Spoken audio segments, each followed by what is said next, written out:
Yes, we met in closed session on one item. Councilmember McMillan moved and was seconded by Mayor Pro Tem Breckus to initiate an action, and the motion was approved unanimously. The defendants and the subject matter of the action shall be disclosed to any person upon inquiry once the action has formally commenced. And that concludes my report.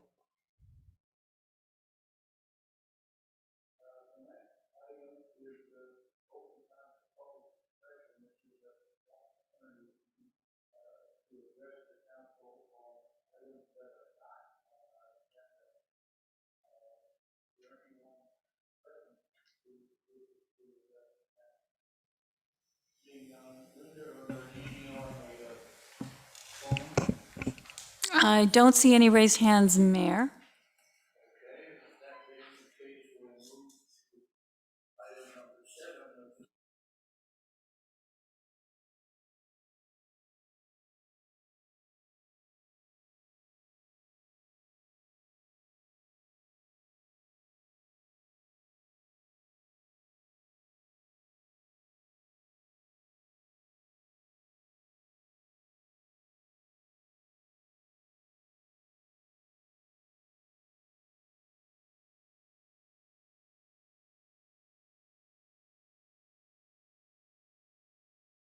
Storm triggered in a gully above Chestnut Avenue.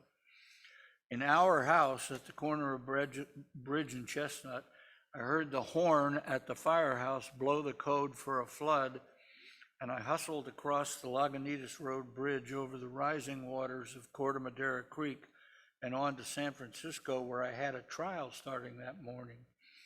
By the afternoon, the Golden Gate Bridge and Highway 101 were closed, and power and phones were out at our home, although friends had reported to me that my family was safe. I stayed in a hotel near my office and bought a new shirt, underwear, and socks each day after court. By the fourth day, phone service was restored, but not power, and I drove home via the East Bay. Entering a darkened Ross, I encountered a military guard at Lagunitas Road and Willow Avenue. After proving my identity, I was allowed to continue to my home. At daylight, I saw and learned that on the day of the flood, a torrent of mud had come down from above Chestnut Street through our backyard and onto Bridge Road and the property next door. It had torn a corner off our neighbor's home, pushed the paved surface of Bridge Road out of the street, knocked a brick wall across the street down, and pushed a car from the street into a swimming pool on the property across the street. The mud continued onto an adjacent property on Brookwood Avenue and pushed the occupants out of their front of their house. They arrived at their neighbor's house covered in mud from head to toe. We had the fences around our backyard knocked down, and we were left with a layer about 6 inches of mud and debris over our backyard, but somehow our house suffered no damage. I'm afraid there's no deep philosophical lesson embedded in what I've related other than perhaps you never know.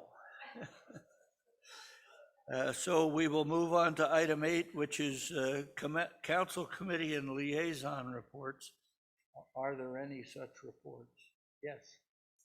I just wanted you all to know that I was elected at the July Marin Wildfire Prevention Authority meeting to be vice president of that board. Congratulations. Are there any other council committee and liaison reports? Okay, we'll move on to item 9, which is staff and community reports, and we'll start with the town manager.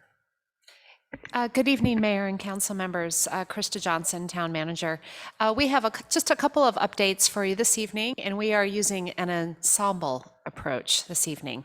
First, we have our Police Chief Pata, who's going to provide you with some information regarding the town's community evacuation drill that was held on Saturday, July 30th, and their first ever National Night Out event that was held on Tuesday, August 2nd. Then next up, we will have our Public Works Director, Rich Simonich, who will brief you on the recently completed Pathways project on the Ross Common. And finally, towards the end of your agenda this evening, Planning and Building Director Rebecca Markwick will provide you with the status of the housing element update project and next steps for this important project. So please, Chief Pata, take it away. Good evening, Mayor and members of the council. Thanks for having me here tonight. I want to thank you for supporting some important things that we've done here in the last few weeks. Most importantly was our evacuation drill.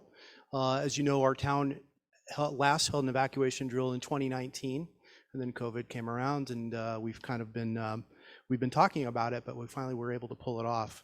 I started this conversation back in November of last year with Ross Valley Fire Department and Office of Emergency Services, and they've been super helpful and great partners to us, as was the College of Marin and the College of Marin Police Department and the Fairfax Police Department, who dispatches for us.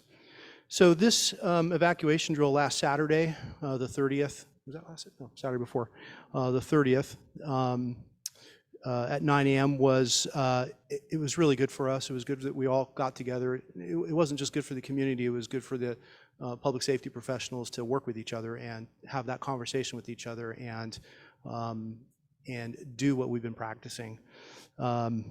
This came at the end of this is kind of the trifecta. We had some workshops before then, working with Access Functional Needs, with our partners at Marin Center for Independent Living and the Age Friendly Task Force. So this was kind of the end of the disaster preparedness for, at least for this summer, and now we prepare for next year. So there were some great takeaways from this event. One of the best takeaways for me was we're going to get started earlier next year. My goal will be to try to shoot for May, where we still have our kids in school and we can send messages home with our kids and try to get them involved somehow. We had, take a look at my notes here. We on Saturday morning, before Saturday morning, we sent out emails to everybody and we posted at the post office. We also activated the Alert Marin and the Siren here in town, all part of things that we would normally do when something were to happen. I found a number today that was really interesting. There were 3,018 devices that were notified of the drill. 2,994 of those are people here in town. 294 people confirmed that they got the messages. They have a way of knowing that. And the balance of the other ones weren't able to confirm. They were either out of town or didn't see it on their device. So 18 cars showed up, but what was great was that there were multiple people in those cars, and I'm estimating, because I didn't count each individual person in the car, but we probably had about 30 people that actually showed up. Some of those people brought their go bags with them. They were prepared, and for our thanks, they got a little packet of information on what to do in the event of a real disaster or a real emergency. And we gave them a little breakfast too on the way out. So it was good. And we had a nice time talking to people and educating them and hearing their perspective. So it was awesome. I was very happy. So that was the evacuation drill. A couple days later, we held our first ever National Night Out. This is something that I did when I was at Santa Fe. It's been going on actually in the United States since the 70s. It's really just getting to know your public safety professionals. It was supposed to be for police departments, but it's changed over the years, and I think will change next year as well, and we'll have other members of our town involved with us, including our fire department. But it was great. We had a barbecue, probably had about 30 people that showed up. The town manager was there and helped out. We had some members of our police association show up with their family members, and it was great. Met a lot of folks. So that is kind of our last few weeks. Thank you. Yeah. Any questions? No questions. Thank you. Good evening, Mayor Kuhl and council members. Going to give you a brief overview of the Pathway Project. Hopefully most or all of you have had a chance to go out there and see the new pathways as the first phase of the Roscommon landscape plan that we approved earlier this year. That the paving of the pathways was the first element that we wanted to get out of the way before we move forward in maybe replacing the hedge and putting in some of the additional amenities. So as you may recall, in July, we approved the The contract, the low bidder, Majori and Gelati, did a very good job. They got in, they did the work, they had the right equipment and the right group of people working on it, I felt. And we did a little value engineering before the project. We determined that instead of removing the pathways and then replacing with brand new aggregate subbase and do a new asphalt, we felt that the existing subbase and asphalt could be pulverized in place and recompacted and then just asphalt over that. And that, and then we also removed the headers, the header boards that we were going to put in around the pathway, which actually saved some of the restoration of the turf that would have needed to be removed to put in the header boards. Plus, it gives a more natural feel of the transition between the asphalt pathway and the grass area. So actually, there was a change order on the project, but it's in the good direction. We, with those savings, we have a change order credit coming back of $74,000 on the contract. So all things considered, the project was a great success. I'm very pleased with how it turned out. The consultants, Mo Engineering, very helpful during the construction management phase. So it looks great, and luckily it got done on time and under budget. So that's all you can hope for. So if you have any questions, I'm here to answer them. Otherwise, thanks, and back to you, Krista. I'm just wondering about maintenance going forward. Do we have to seal it like every 5 years or something like that? We could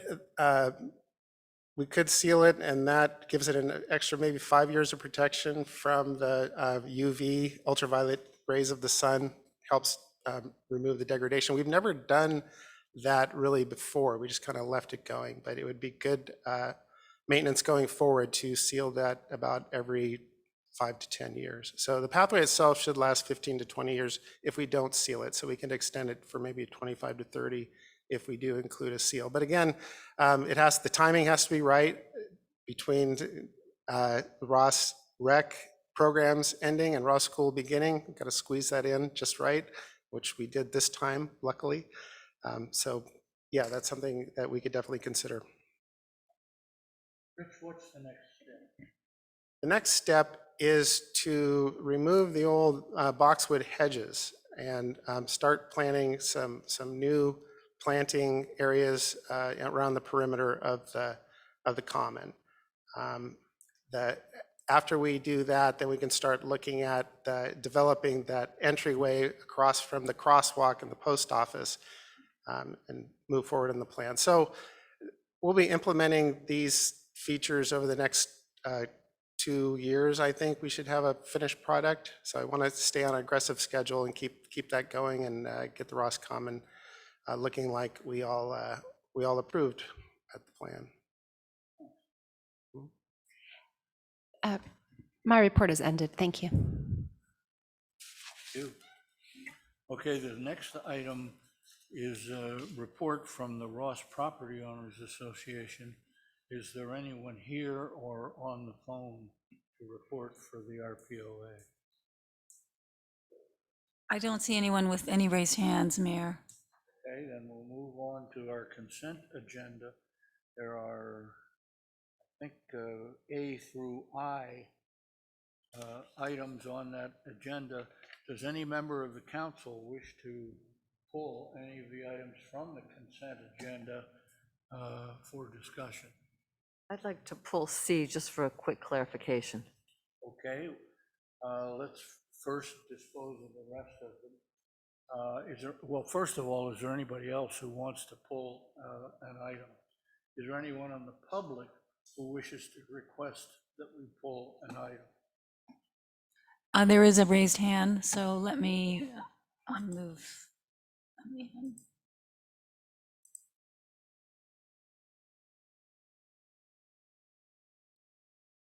I'm moving in David Muller. Go ahead, David. Hi, this is David Mahler, and I'd like to request that item 10E be removed from the consent calendar for a brief comment. Did you say item E? Correct, E. We will pull those two. That leaves A, B, D, F, G, H, and I on the agenda. May I have a motion for the approval of those items? So moved. Second.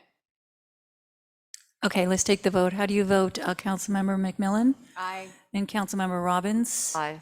Councilmember Breckus? Aye. Councilmember Kircher? Aye. And Mayor Cool. Aye. So the motion passes for all of them except C and E.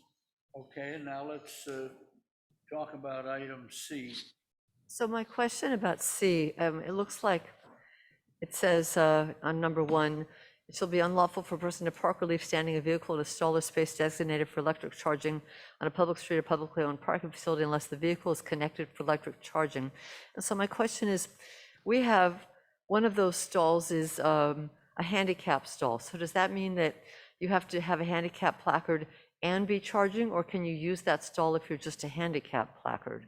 Now, I clarified this with the police department. They only need the handicap placard. They don't need both, Okay. but they so- do need the handicap placard. Okay, so should this be, this makes it look like it's illegal if, unless you're charging. So should there be an exception written into this that just says, except for the handicap stall? This is on number 1, section 2, number 1. I believe it's covered in the vehicle code, but for clarification, we could do an additional amendment and add that. I mean, it's, Is it worth it, or, I mean, Yeah, Councilmember McMillan is correct. If we did that, we'd have to bring it back again for us. so let's just approve it. I mean, I'm Right. fine to approve it. I mean, it's helpful to know that you can, that counts as a handicap spot, and you don't have to be charging your car, correct? correct. Okay. Is there any other member of the council who has comments or questions regarding this item? I have a question. Should we have a sign that says that? So that people, understand that they don't, that's a true. Well, that's true, because no one would know. I mean, it could say, okay, for handicapped, to not charge or something. Yeah, I haven't ordered the signs yet, so that's a good idea. We could add that to the handicap stall to clarify Good, because that otherwise it's just not going to get handicap used. parking, okay. Okay, you will do that, but we don't need to amend item 10C as I see it to do that. Is that right? Correct. Okay, good. Is there any member of the public who wishes to comment about item 10C? I don't see any raised hands. Okay, we'll bring it back to the council for further discussion and a motion. I'll move to approve item 10C. Second? All right, let's take the vote. How do you vote, Councilmember McMillan? Councilmember Robbins? Aye. Councilmember Breckus? Aye. Councilmember Kircher? Aye. And Mayor Cool. Aye. And so item C passes unanimously. Okay, we will next move to item 10E.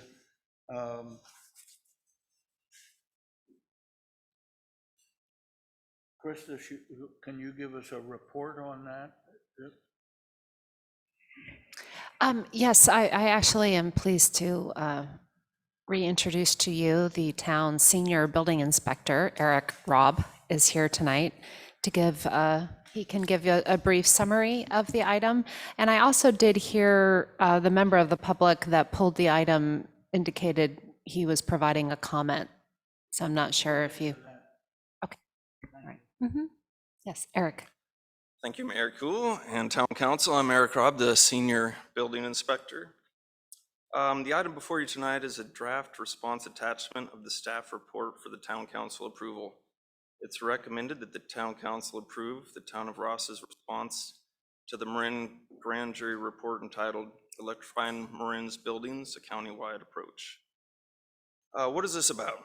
This is about responding to the grand jury within the 90 days. That would be September 6th. This is not about specific REACH codes or adopting green REACH codes. That'll be presented to Town Council on October meeting and then again in November. Background on green building. A 3-year code cycle intended to reduce greenhouse gases, water, energy. What are the REACH codes? New construction, they're pushing for all electric, and with remodels, energy efficiency, things like tier 1, tier 2, that comes from the green code, different checklists of restrictions that can be done, all things that will be decided on and proposed to you in the October meeting. Align reach codes across all jurisdictions as much as possible. We get contractors that come into the counter and they tell us that different towns are requiring different things. And this is just an effort to make everything uniform across the board. So findings F1 through F6, staff recommendation is agree. Recommendations R1 through R3 requires further analysis. We're just not far along in the process right now. Haven't finished analysis. We just received our building codes, the green codes, about 3 weeks ago. We need to get into those, research it, and just not further along as we would like to be in that process. So in summary, staff recommends approval of the draft response attachment to the staff report.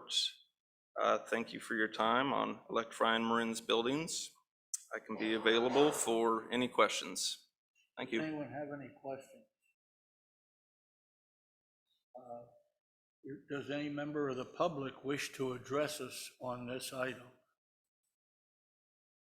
So I'm going to bring David Muller back in.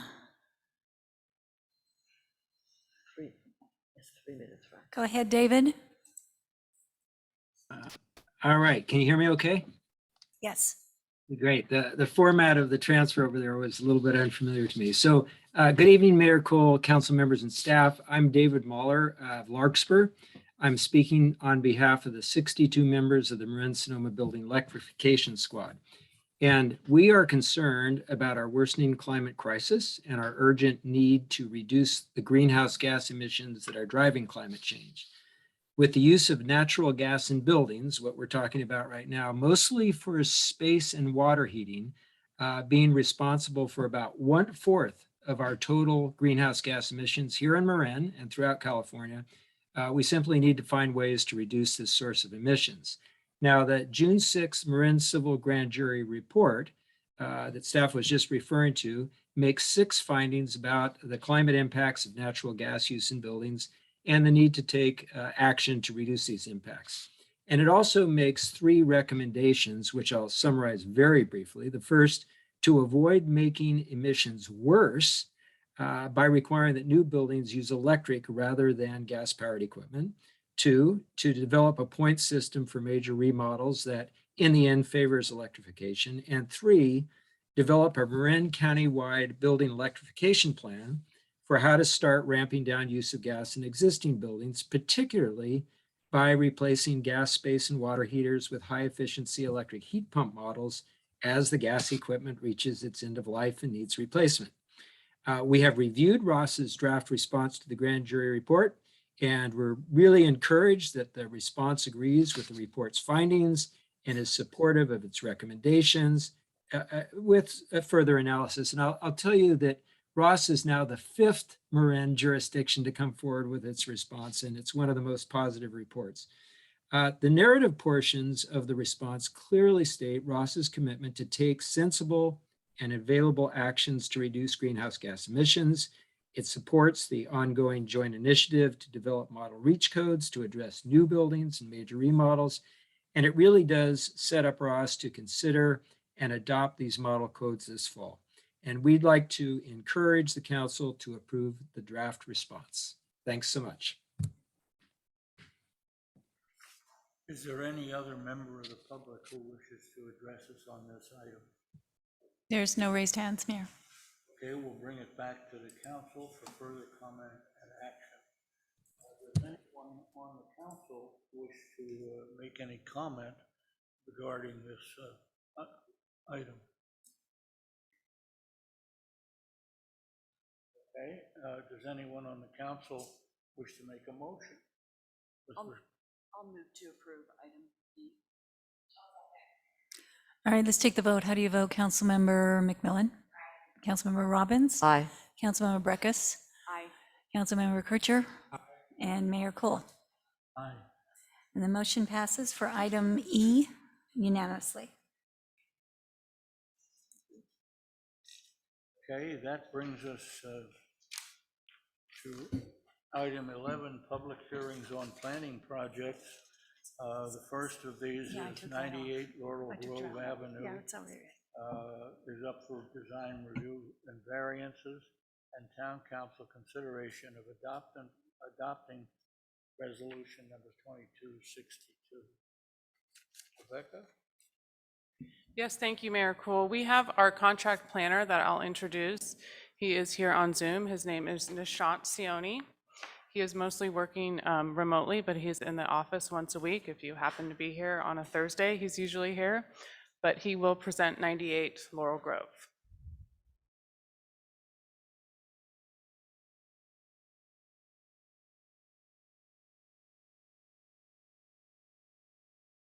I guess I need to bring him in. Hang on a second.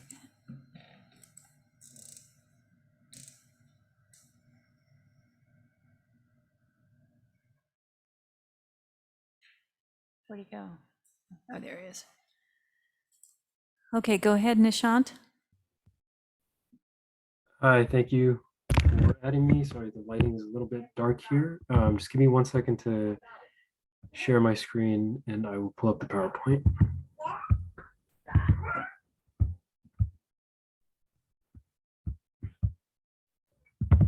Maybe he could. Okay, can everyone hear me okay? Can you turn your volume up? Would that make it louder for us? I don't think so, but I can just speak up. Is this loud enough? No? Okay. Let me see if I can make it more sensitive.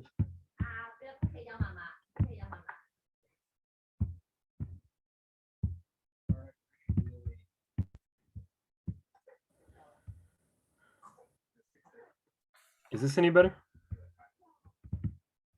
I mean, it's okay. Shouldn't he just go ahead? Okay. Well, good evening, everyone. The project before you is 98 Laurel Grove Avenue. We have a very brief presentation and I can answer some questions after if you have them. So the property is a roughly 43,500 square foot property on Laurel Grove Avenue. It's kind of an interestingly shaped lot. The lot slope is an average of 23.67%. Therefore, it is not a hillside lot and not subject to hillside lot standards. There are more exhibits available in the project packet, but I just have the main site plan here. To give you an overview of what the applicant is proposing, they're proposing to renovate the exterior of the main home and ADU, namely installing new doors and windows. They're constructing a trellis on both the south and west side of the existing home. They are expanding the second story of the home. They're replacing and adding to existing landscaping, and they are constructing a pool in the southwest corner of kind of this main section of the lot within the setback, and a trash enclosure on the east side of the property near Laurel Grove Avenue, also within the setback. Project went to ADR on June 11th and was reviewed with minimal comment. ADR recommended that the project be found consistent with design guidelines. And as discussed in the staff reports, staff has made all necessary findings for design review approval and approval of a variance. That's the end of my presentation. I will stop sharing now.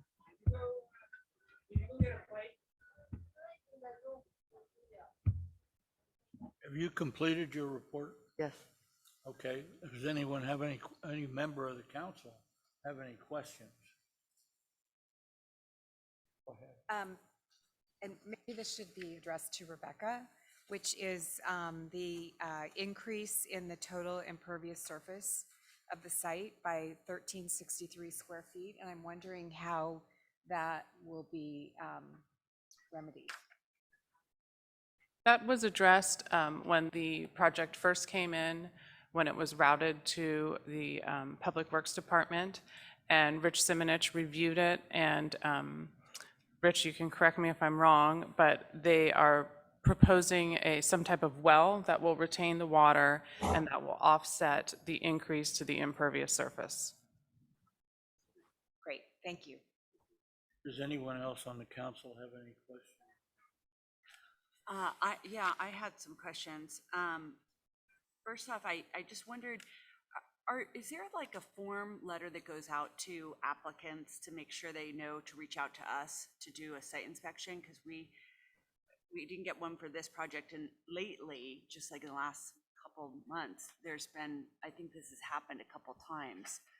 And so I was wondering about that, and I also, I don't know if there is such a letter, but I was also wondering maybe what the letter should also state is if it's a relatively simple, straightforward project, the council may not need to meet with you, but if it's a lot going on, it would be beneficial to the council to have a homeowner or the architect meet with us.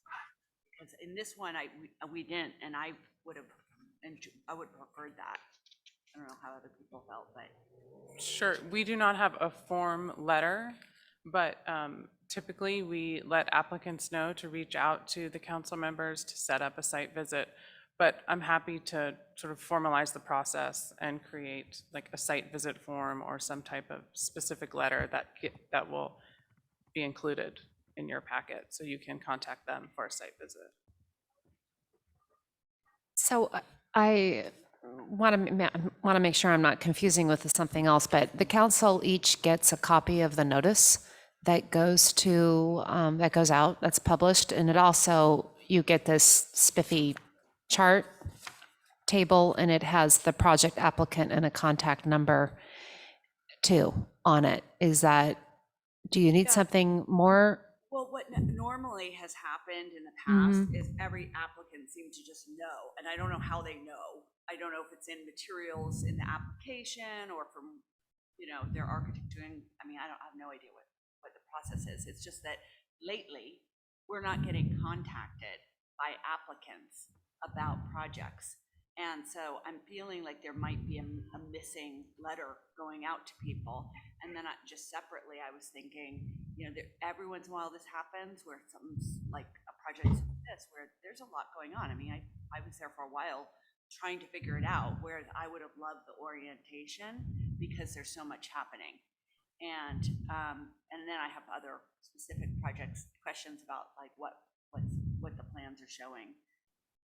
So Mayor Pro Tem Berkus, so you want the property owner or their representative to contact you instead of you contacting them. That's always been the practice. That's That's always what's happened. That's why I think there might be a letter or an email that told people to do that. I think Matthew was just telling people to do that informally. I don't know that it was ever formalized, but it was based on comments that Elizabeth Robbins made in the past. But since Matthew's no longer here, it probably got.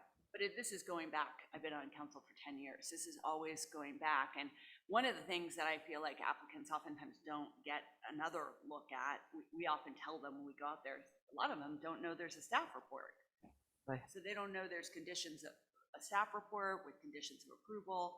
So that's one thing we always tell them, probably should be like, maybe when we send them, hey, you're on this agenda, maybe there should be a letter that says, please do this, because I'm sure people don't know. It's not intentional, I'm sure, but just want to make sure that this kind of is worded a little bit better. This is really helpful to council members to have somebody reach out. Because otherwise, it's not clear whether we should contact the architect or the owner, or which of the owners we should contact. But if somebody reaches out to us, usually that information is right there. And it sort of saves us some time in terms of setting something up. Okay. Yeah, I do know Councilmember Robbins brought that up, I think, at the last meeting about a preference for an email to come from the applicants or the applicant representatives. So is that something that we can incorporate? That is something that we have been doing, so I apologize if that did not happen with tonight's agenda items. So I wanted to understand where the pool is, because typically when we have a pool, we actually have story pools where the pool is, and I didn't see those on site. So I wasn't sure where the trellis was or the pool. And then the garbage enclosure, I was 100% clear on.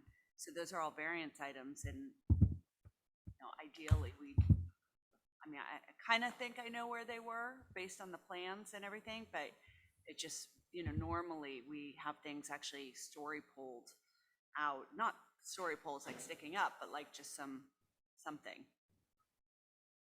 We do have the architect here tonight, if you guys would like to come to the podium and speak.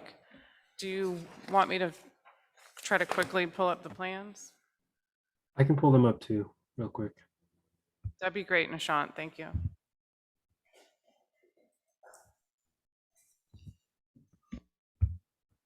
Good evening. I'm Jared Polsey. I'm the architect. I'm here with Rar, my associate. I apologize for not putting story poles for the pool. I don't think we've ever done that. We think of things as up in the air, but we certainly could have. In terms of contacting council members, Matthew did call us on some of our past projects and said, please contact. And so we did. Maybe we should have known better. I wasn't clear that the architect or the homeowners had to contact them, and we certainly will in the future. In terms of the location of the pool, from the drawings, you can see that maybe go back to the site plan. There's the pool, but there's the house. There's a new terrace with the trellis over it, and the pool's set back here. And it's a very weird lot. This piece of land is owned by the neighbors back here, but it's a steeply sloping hillside, and the neighbors here have written a letter of support. They have no problems with the pool being near this sort of unoccupied hillside.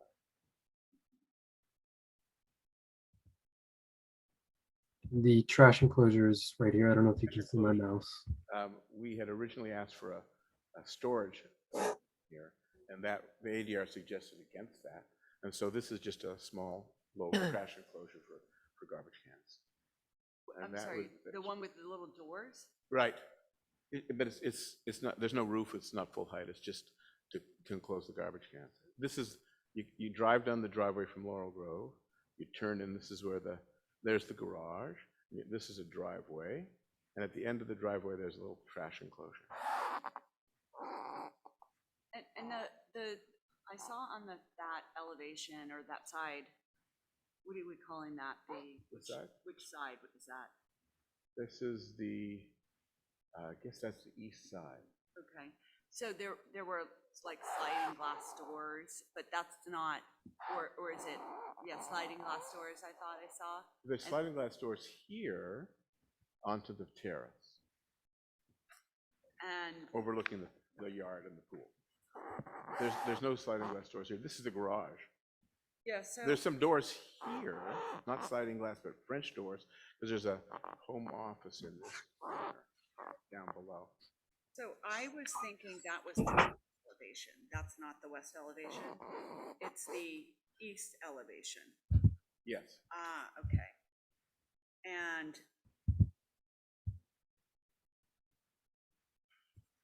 Did I say it?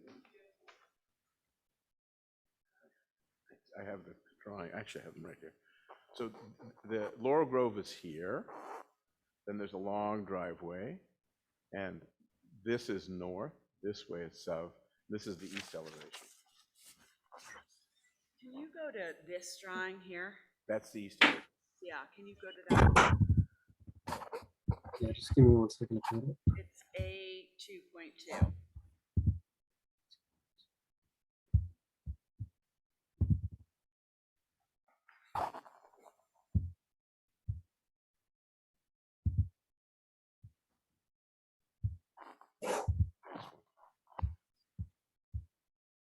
No.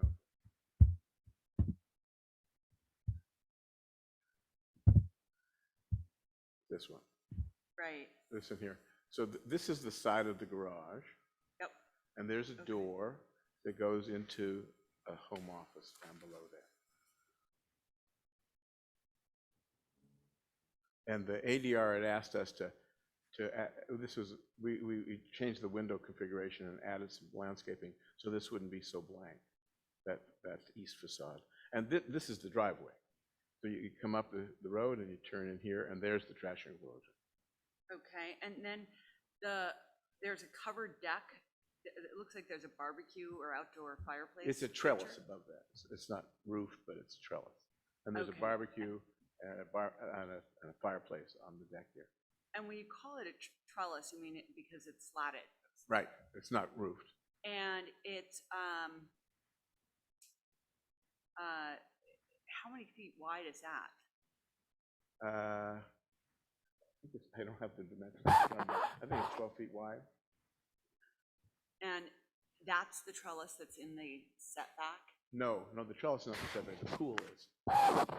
Well, I thought it said that there was a trellis in the setback. Oh, the one back here, Yeah, I think she's referring to the west there. trellis. Do you have something that shows what that is? Is it like the one that we just looked at that's over some kind of porch?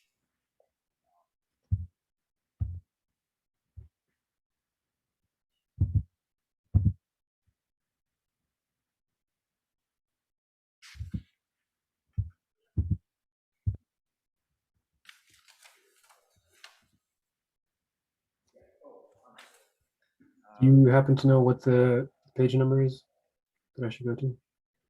This is, right here. There's a trellis there off the dining room at the back. Elizabeth, that's not. The corner is in the, oh, right. Maybe we can go to the site plan. I'm sorry, it looks where? It's off the west side. It's right there off the dining room. It's a little trellis. And some of that is in the setback. a tiny piece. That faces the steep part of the hill, right? That- Faces the steep part of the hill. Right, Well, there's a little existing guest cottage, and it faces the hill. right. Oh, it's off the guest cottage. No, it's off the dining room. The dining room Oh, is so there. is it right here? Is it right here? Yeah, Okay. Yes, it's, you know where that little pool is? You were up there? where the Yeah. pool It's is sort of now. Right there. kitty corner Yeah. to the pool. Yeah.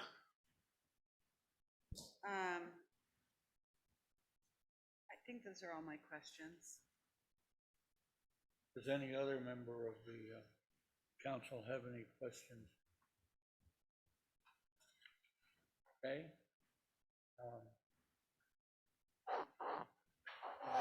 Yes, so we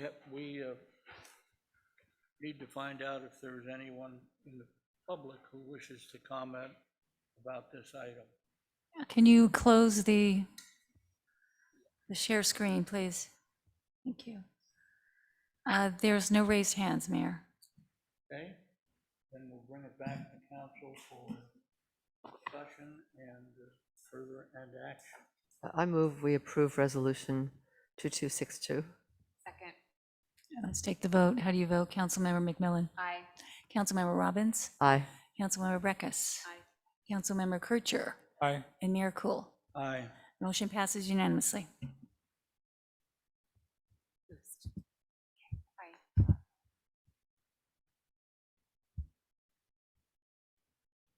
Oh, I'm recused. Yeah, I'm out of here. Wow. Yeah.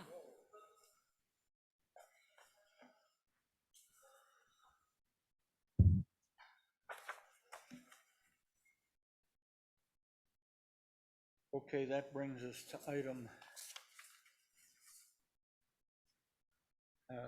11B, 11 Locust Avenue, design review and council consideration of adoption of a resolution. Who's reporting out on that one? Before we start the report, let me just say for the record that both Councilmember Robbins and Vice Mayor Breckus have recused themselves from this matter because they're property within 500 feet of the project. Thank you. Good evening, Mayor Cool and council members. The applicant tonight is requesting design review approval for a new front yard fence and gate 6 feet in height and some hardscape improvements, repaving of the existing patio, an auto court, and some new landscaping. Recently, it was brought to staff's attention that the plans before you tonight show an increase to the impervious surface. The applicant has amended the plans to show a reduction of 9 square feet of impervious surface by placing permeable pavers where concrete was proposed. And you can sort of see that, it's in this little red square. Should the council be in a position to approve the project tonight, condition number 2, which references the building permit plans, shall substantially conform to the plan submitted for town council dated October 25th, 2021, will be amended to reflect the date of August 10th, which is the date that the change to the pervious surface was made. And tonight, it went to ADR on July 11th, which they recommended unanimously that the project complied with the design review criteria. And staff is recommending that town council approve the resolution as verbally amended before you tonight. And I'm available for questions. Does anyone have any questions? Okay, let's see, is there any member of the public who wishes to address us regarding this project? There's no raised hands. Okay, we'll bring it back to the remaining few members of the council for discussion. So I'd like to make a motion to approve resolution number 2263. I'll second that. Before we take the vote, the motion is as amended with Yes. the plans. Thank you. All right, let's take the vote. How do you vote, Councilmember McMillan? Aye. And Councilmember Kircher? Aye. And Mayor Cool? Aye. And the motion passes. I have a question / suggestion. Perhaps we should put on our staff report when certain members are recused on the face of the staff report, so that when we're calling around to get, another council member to go on a tour, we will know not to call, the two Elizabeths in this case. It would just make it easy to. As a matter of fact, I thought that doesn't the form that gives Well, notice of the hearing has a. This form said that no one, I know. yeah, so. I'd like a question for our town attorney, is that it's my understanding that staff or the attorney can inform council members of how far they are from a project. However, it's up to the council member to decide whether or not they need to be recused. And so I just, how do you think this implementation of our idea, I mean, we certainly want to make it a useful document for you, but I didn't think it was staff telling the council. It's not staff. It's not staff's decision. It's always the council member's decision whether or not you're recused or not, with guidance from staff and the town attorney. I think part of the utility of that form, sometimes council members don't make a determination until the night of. They figure it out the night of. I've had that on several occasions. But if we know ahead of time, if a council member tells us ahead of time that they're going to recuse themselves, there's no reason why we couldn't provide that information to the council and the public and staff report.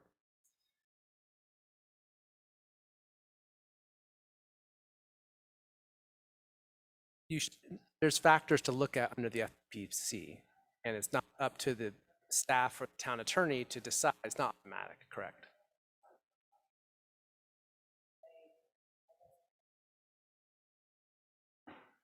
Well, the form, we might as well remove that column from the form. No, I guess not, because if someone does make a decision earlier, we can show it on that form.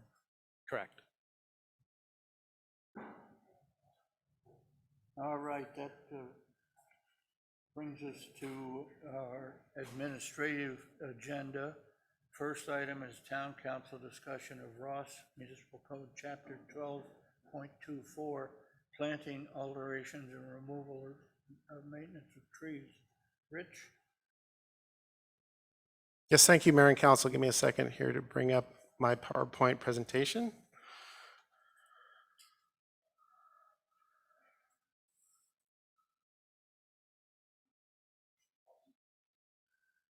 And just share screen here.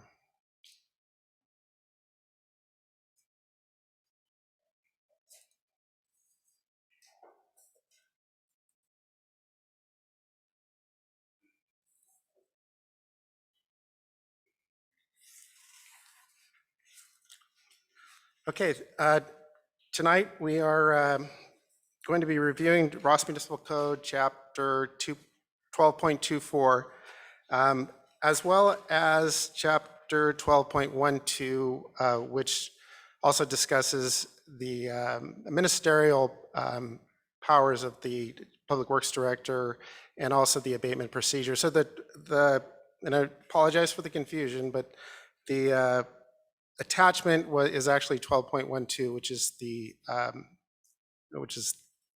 ministerial procedures for approving the permit, and 12.24, which the staff report delves into rather deeply, is the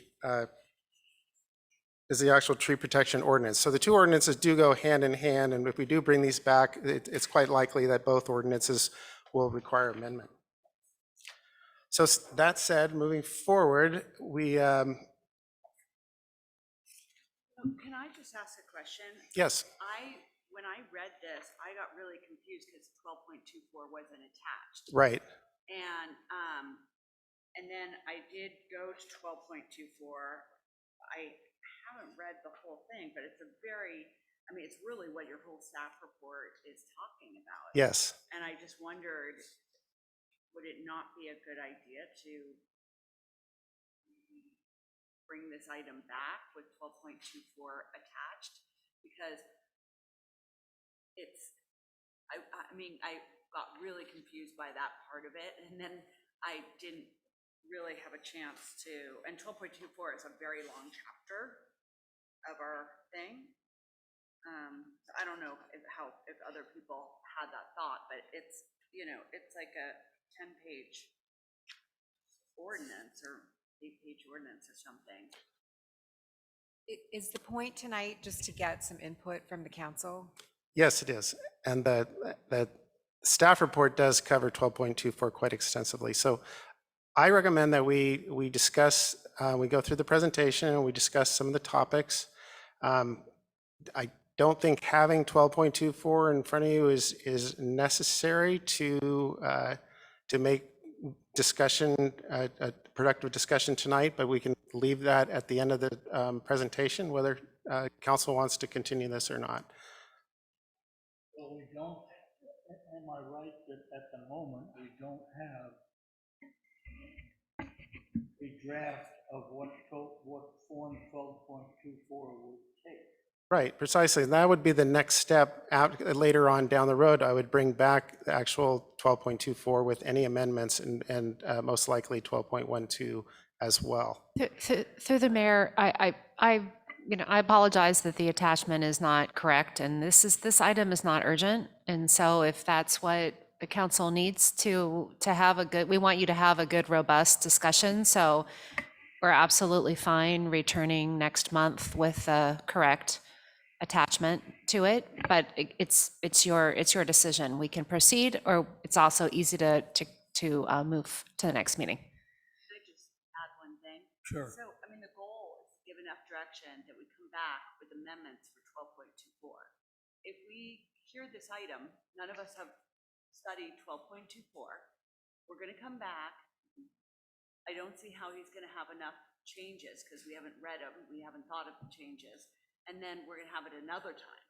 So in my mind, this is like adding an extra council meeting on trees, which I just am saying, like, I think if you read an 8-page ordinance and saw what it does and what it doesn't, you kind of want to think about what changes you want.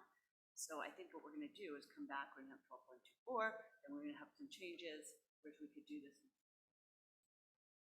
Well, how much do you anticipate the changes of either of them will need? It could be somewhat extensive, or it could be just some minor changes. So maybe we do need to have the ordinance itself in front of us to make Yeah. this discussion meaningful. I mean, I wouldn't mind starting just to hear what Rich is suggesting, and then we move on. But that'd be that's my preference. The presentation should go pretty quick. What does everybody else think? Bill, what do you think? Well, we're here, and if it can be brief. I will say I found the discussion fairly general and abstract, and it was difficult for me to zero in on any one thing. If you could, either now or at the next session, add some specific situations that have already arisen, where owners have disputed the town's direction or that type of thing, it would be helpful. I think we should have a general discussion to give Rich some guidance, and then, and also Ben, because he's going to be involved in revising the two sections, and then, see how it goes. I don't think it's going to be that many changes. It's just going to be clarification, but maybe I'm wrong. No, I would prefer to start the discussion now. Does anybody object to starting the discussion now?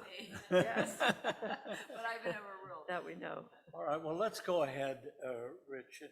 We'll go as far as we can tonight, and then we're probably going to have to bring it back next month. Okay, very good. And I apologize for the confusion that this may have caused. So moving into the presentation, first we want to look at the general plan policies. There's goal number 1. Doesn't mean it's the most important goal, but it's one of several goals in the general plan. Protection of environmental resources, including trees and tree groves. These are goals that we set forth in 2007 for 2025. Tree canopy preservation to protect and expand the tree canopy, tree maintenance and replacement, and then natural area retention and open space plan, which aren't really related to the trees. The importance of trees in Ross, for Ross Municipal Code at RMC 1224, is the purpose to maintain the trees in a healthy and safe condition, provide reasonable regulations for maintenance and removal, establish and maintain appropriate diversity of tree species, and promote and maintain the aesthetic values of the community for the residents.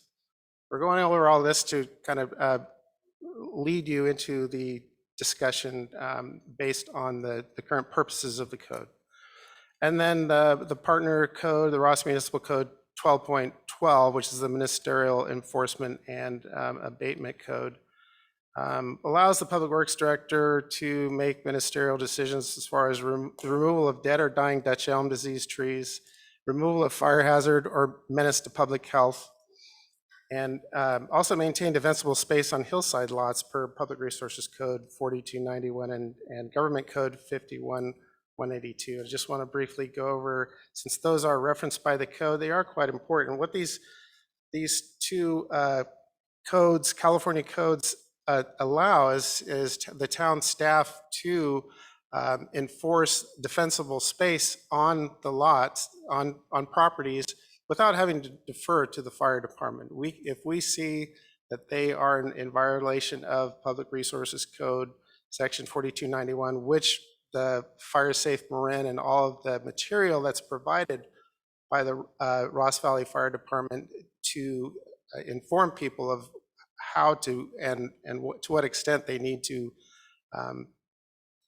provide defensible space, the staff actually has in our code the ability to enforce that. So these codes really define the defensible space parameters. They give the limits depending on the combustibility in proximity to the structure. And it does require the state fire marshal to help local agencies develop guidance documents for fire resistant development. And that's really the plethora of information that is provided through Fire Safe Marin and the Ross Valley Fire online to facilitate defensible space. And defensible space requirements cannot be changed without state fire marshal approval. And the government code section is basically almost word for word the same as the Public Resources Code with insurance provisions and considerations for attached decks. So they really those two codes do go hand in hand. And so we go right into the fire threat of Ross Valley, and this is kind of the diagram of defensible space. I'm not going to go into it really too deeply. This is available again on the Fire Safe Marin and the Ross Valley Fire Department websites. And it does give very plain language descriptions on how to maintain defensible space. And the importance of defensible space as we consider the tree ordinance is, so Marin County, we're lucky we have a lot of our trees, like the redwood trees, are very fire resistant. We probably won't see these massive redwood fires when we have a wildfire. What's going to happen is the undergrowth, the brush and the overgrown portions underneath the trees, that's what's going to propagate a fire through Ross Valley. So it's very important that we have the defensible space very clear within our ordinance, and it is very, very clear as it references back to the Public Resources Code requirements, and again allowing staff to enforce the defensible space. And then I was surprised how soon we forget about the fires of the past 4 or 5 years. The Sonoma fires in 2017. And then the Paradise Fire in 2018, the Kincaid Fire in 2019 in Sonoma, then the Sonoma, the Glass Fire in 2020, and then the Dixie Fire in 2021, which consumed almost 1 million acres. And here we are in 2022, we are already seeing a few wildfires up in Mariposa County and up in Siskiyou, and then several others throughout the state. And then fire threat in Ross Valley. This is the CPUC diagram that shows the town of Ross within this area. This is the downtown area of Ross.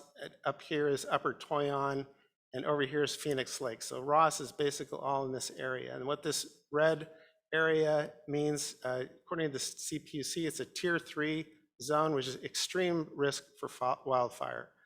This area by Bridge Road and above Bridge Road, that's just an elevated risk for wildfire, which still should be taken into consideration. It's just the lower parts of the Ross Valley, the lower elevations that have been removed from these extreme and elevated risk for wildfire.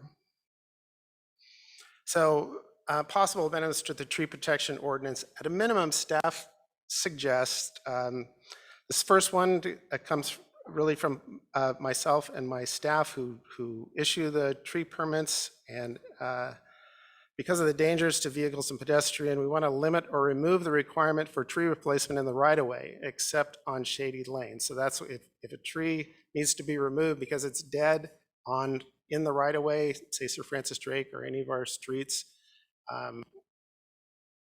we're asking that we don't have, or we can limit the replacement or remove the replacement requirements altogether, except Shady Lane, which has a very cultural significance to the town of Ross as being a tree-lined street. But with regards to Shady Lane, we've been planting a lot of elm trees on it. We want to consider maybe a different replacement tree species besides the elms due to recent proliferation of Dutch elm disease. And we are really starting to see it creep back into all of our elm trees along Shady Lane and the other trees around town. And when the Dutch elm disease hits those trees, they start dying and they themselves become fire hazards. So that's something we might want to look at. Can I ask a question on that point? Yes. Why are you suggesting that trees not be replaced if they're located in the right of way?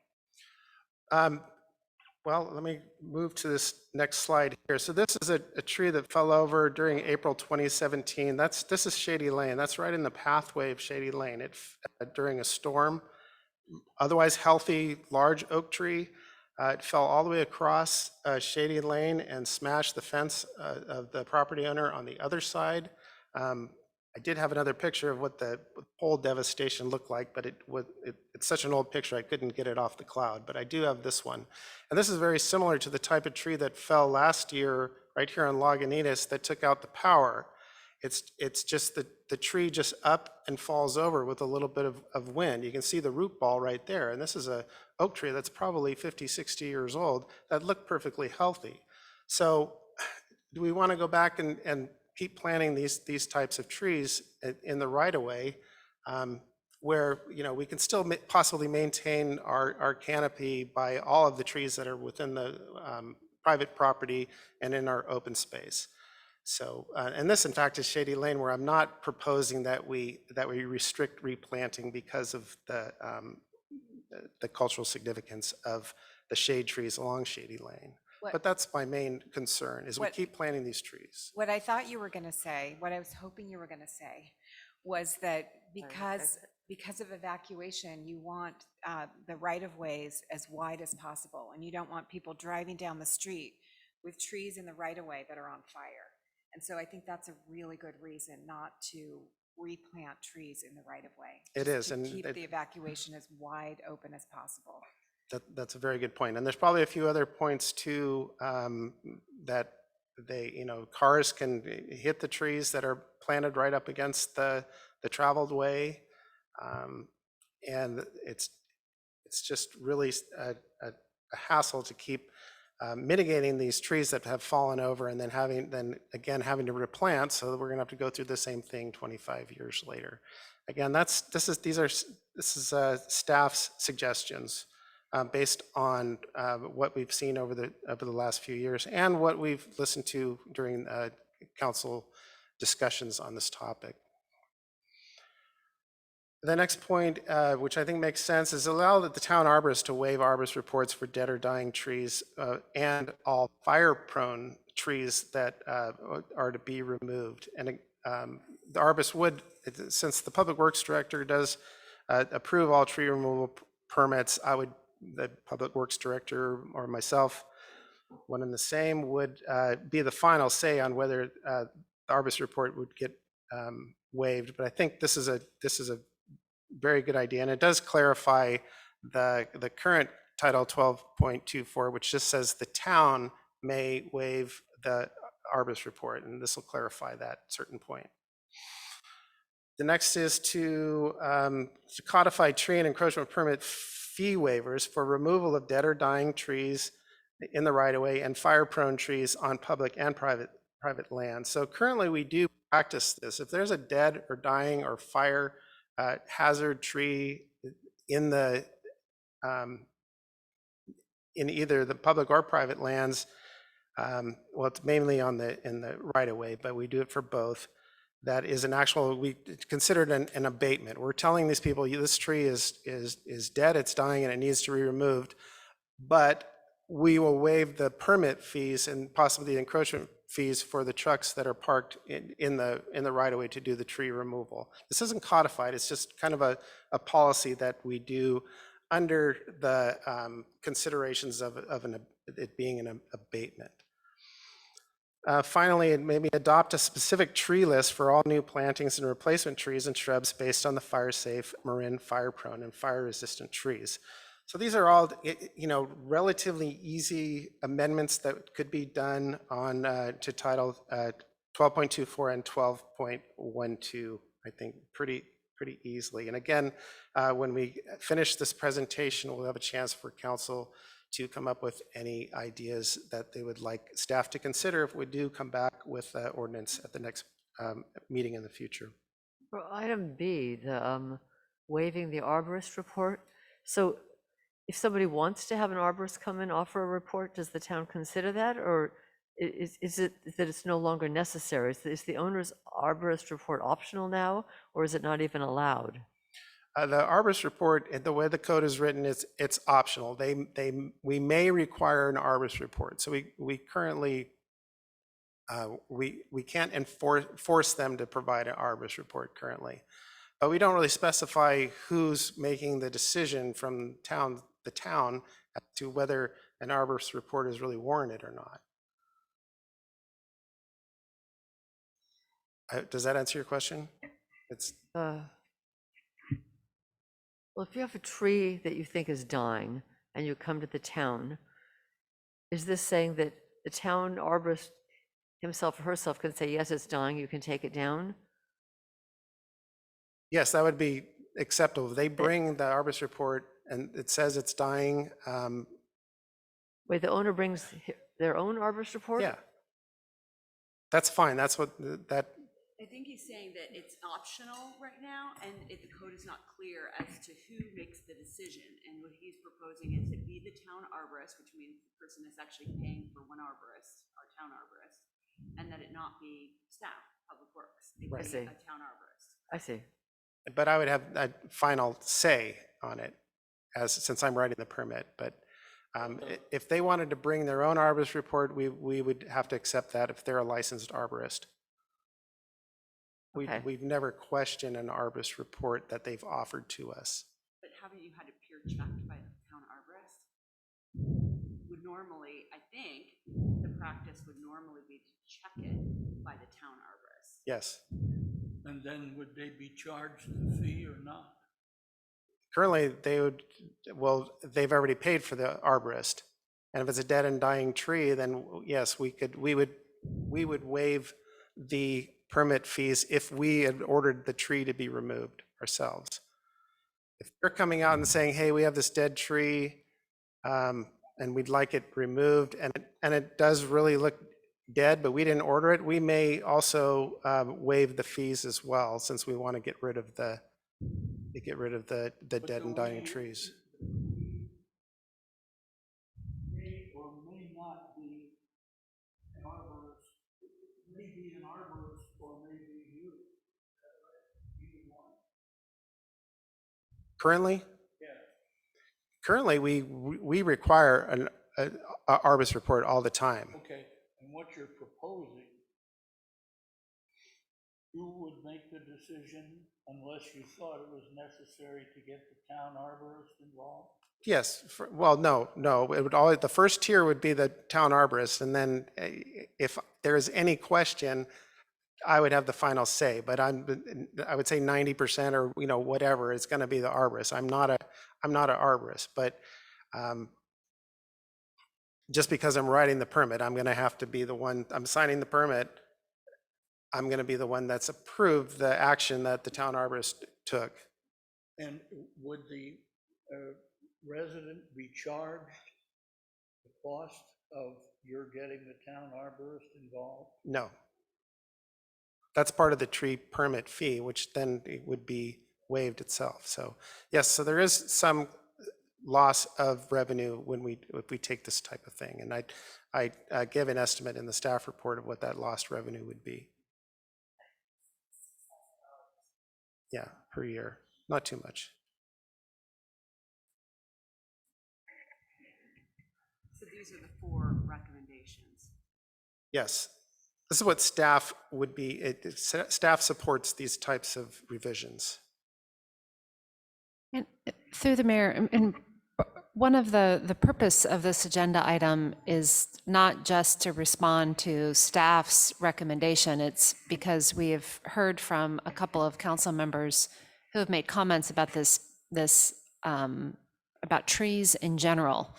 And we wanted the council to have an opportunity at a agendized meeting to be able to discuss it. We wanted to tell you, okay, this is what happens now. This is what the code says. This is how it's implemented. And Rich pointed out some ambiguities that exist right now. But this is also the opportunity for the council to bring up questions or concerns or things that you'd like to see a little bit more research done about what other cities do. It's just an opportunity for you to have a discussion, and then when we get to the point where we can bring back, if we need to bring back actual ordinance changes, we would do that. I was wondering, right before I joined the council, there was actually a tree committee group within the town, and I wonder if we could dig out of the minutes of the tree committee reports. They were trying to create a right-of-way tree per street. So they said, this tree should plant these trees in the right of way, these trees should be on this, there were other things, but those were some of them. I think it would be helpful if we dug that out. I'm sure some of the things have changed, but maybe not all of them. I'm not sure. I really like the idea of eliminating trees in the right of way. I think the right of way in town, in our town, is really beautiful. Like our most gracious streets are line streets. And I think that we should do what we should to keep them from the buildings, but right away, I mean, number one, you named 2 trees that fell down in my 10 years on council, 2 oaks. That's the only 2 oaks that I can think of that have fallen down in 10 years on council. And for that, I don't know if I was paying as much attention. Oaks are really not wind-prone trees like people live.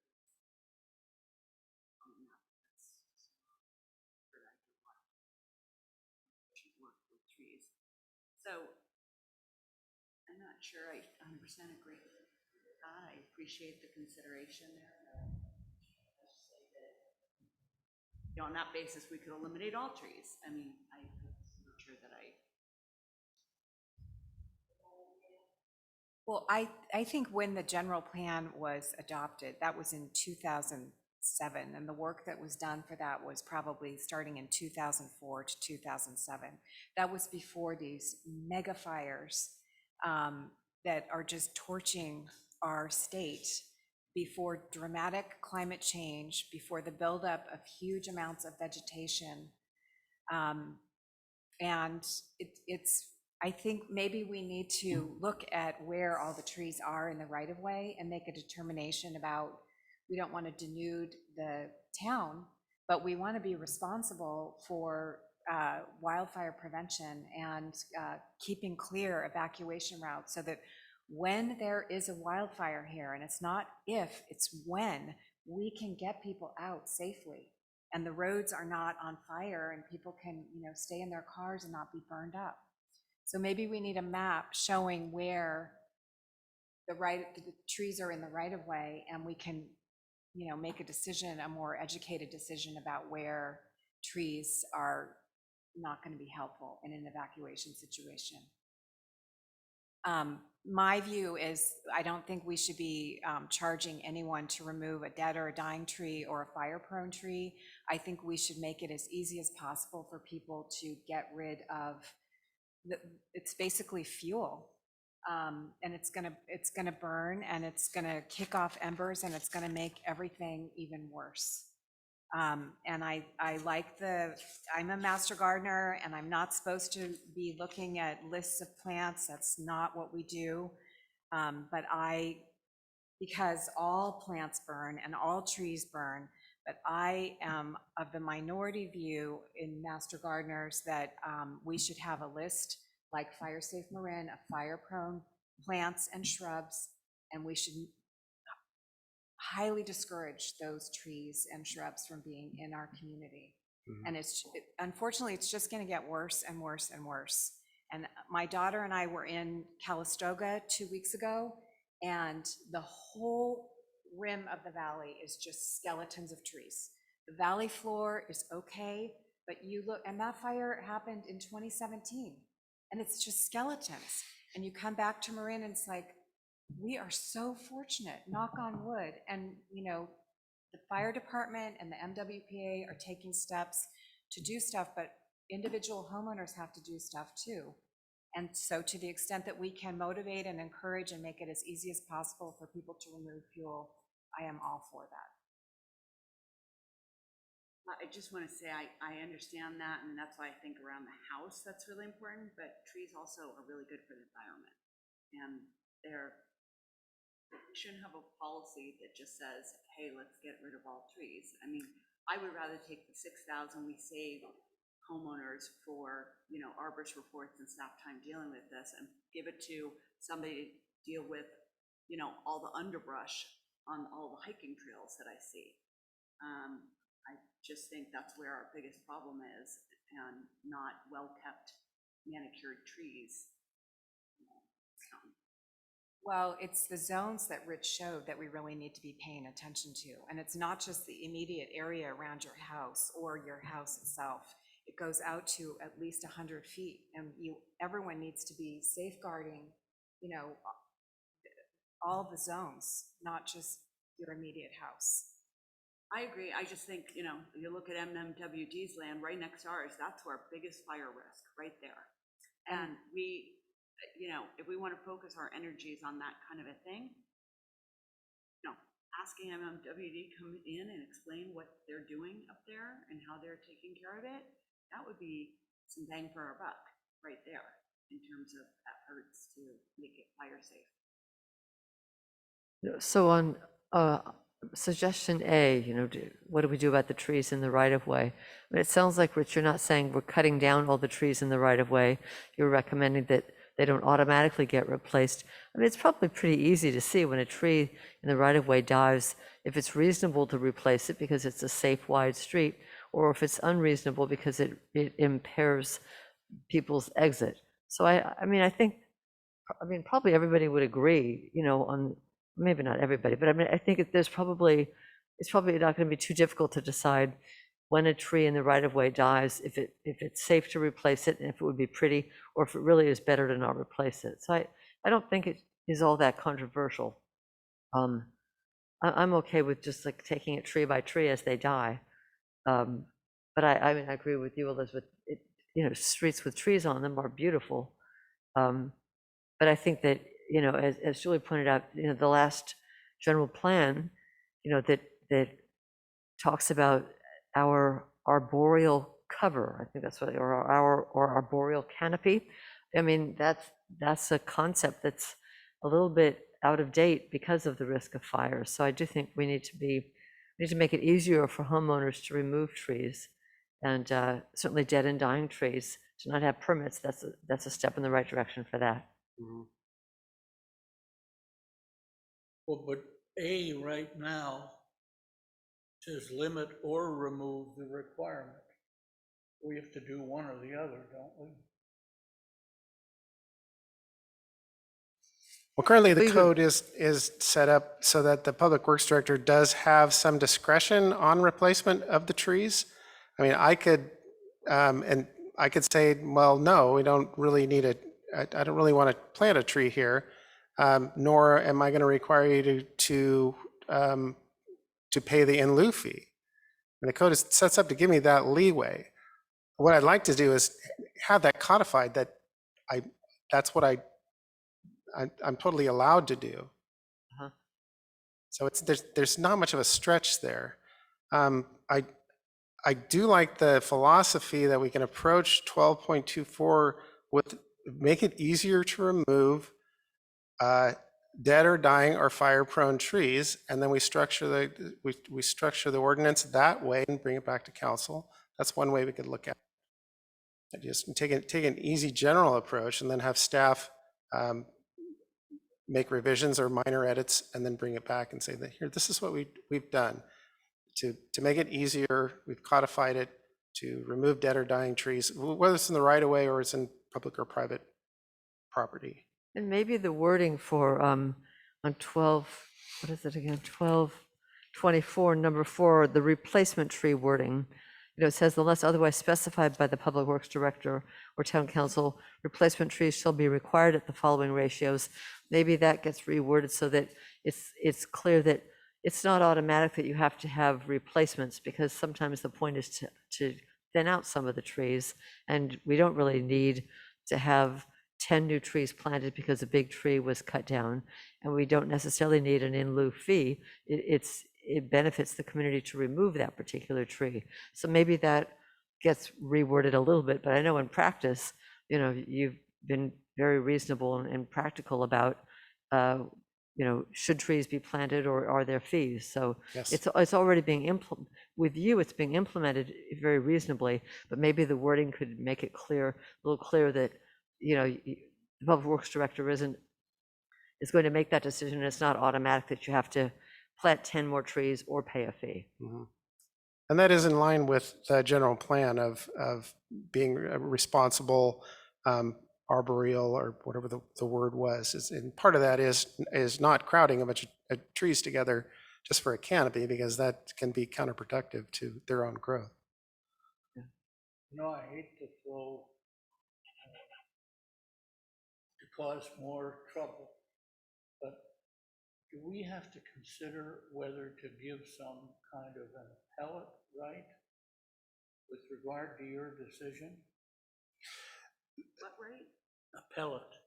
Yeah, there is an appeal, can there's bring it always to an the appeal council. process in the abatement process. If Well, there's it's, also, I mean, if I'm reading the ordinance correctly, 12.24080, and then the last subdivision has an appeal right.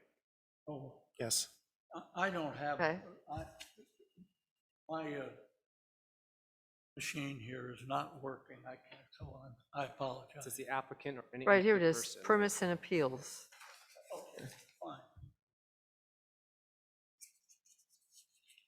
Okay. I just wanted to add about the tree canopy. It's a lovely concept, but when one tree is on fire, if it's touching another tree, guess what happens to the other tree? And it just is a line of, it's going to be a line of fire going, and there needs to be clean breaks in between canopy to stop the wildfire. Mhm. Yes. And I like Elizabeth's suggestion that you should use your discretion about whether a tree should be replaced in the right of way or not. I think that makes a lot of sense. We got to make sure that's written into the ordinance. Right. Okay, anything else? No, Yeah, Bill? I just want to concur with the comments. I do think the minimums that were put up on the screen are reasonable, and I think we should move ahead with them. So the next step, as I understand it, would be to get some specific language for changes to the existing ordinances. Yes, I think that would be the best approach, where we bring back a draft ordinance and the presentation is structured around the changes. So yes, it may not be all decided on the next council meeting, but I think the best approach would be to bring back a draft ordinance based on tonight's discussion. Okay, does anybody else have anything more? Do you think that you've gotten enough guidance from us? Oh, You think you've gotten enough guidance from us to go to the next step of drafting the revision? If I understand correctly, these more or less all four of these should be worked into the ordinance, both 12.24 and 12.12, to the overall ideas to facilitate the removal of dead or dying trees or fire-prone trees, both public and private property. That's basically what I'm hearing. Yes. I think- At this point, we're going to open this item up to public discussion, if any. Is there anyone on the public who indicates they wish to speak?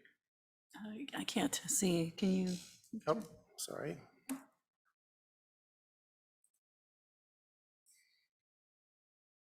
No, there's not. Okay. I think that's all we have to do with this one tonight. Yes. Okay. Thank you, Mayor and Council.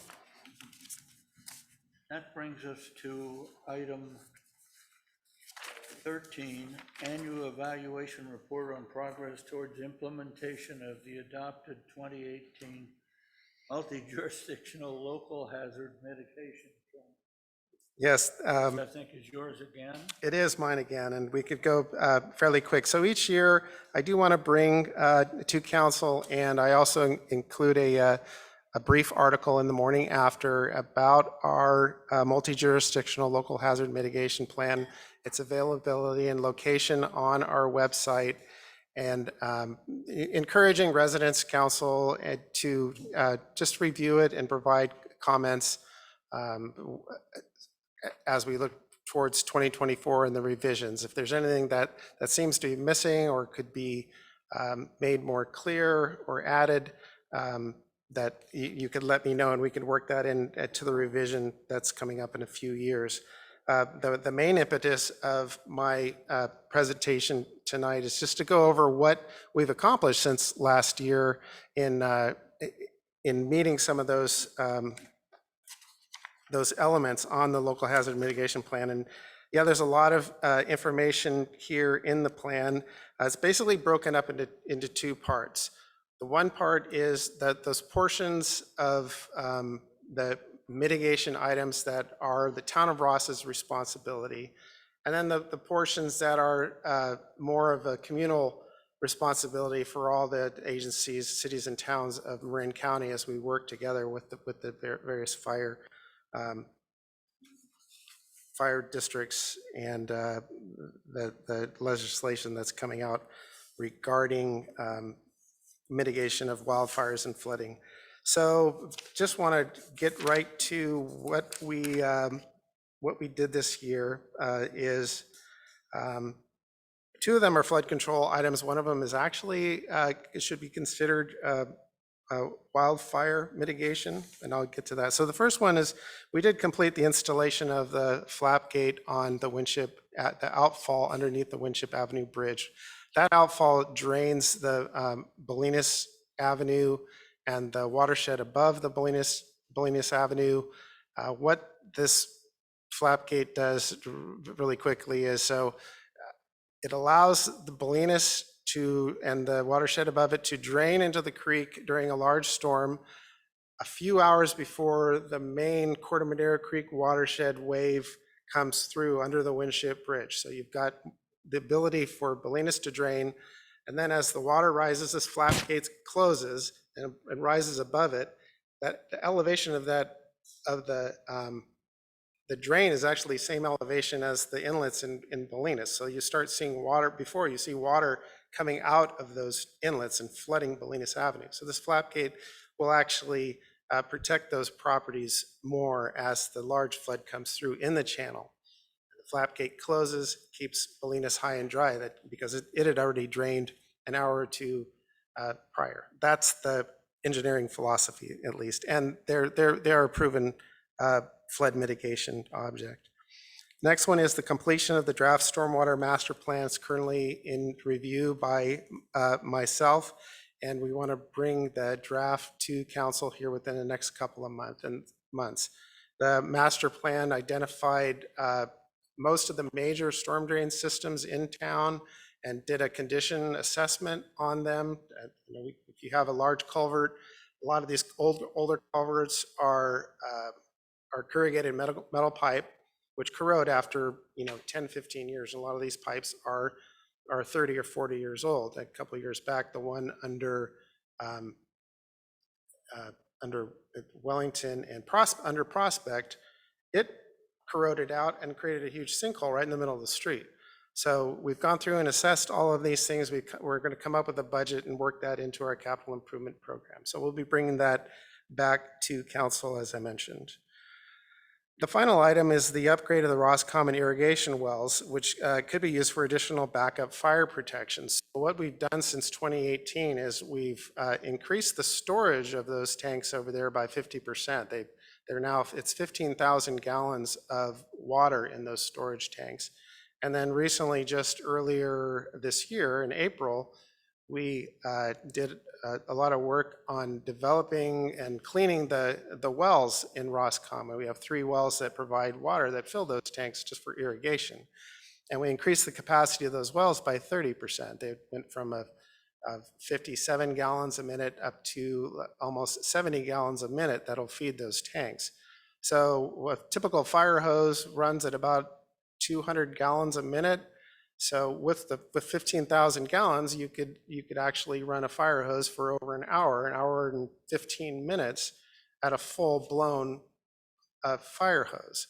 And now you would think that, so the tanks are just there, so maybe you can protect Ross School. Well, that's not necessarily true.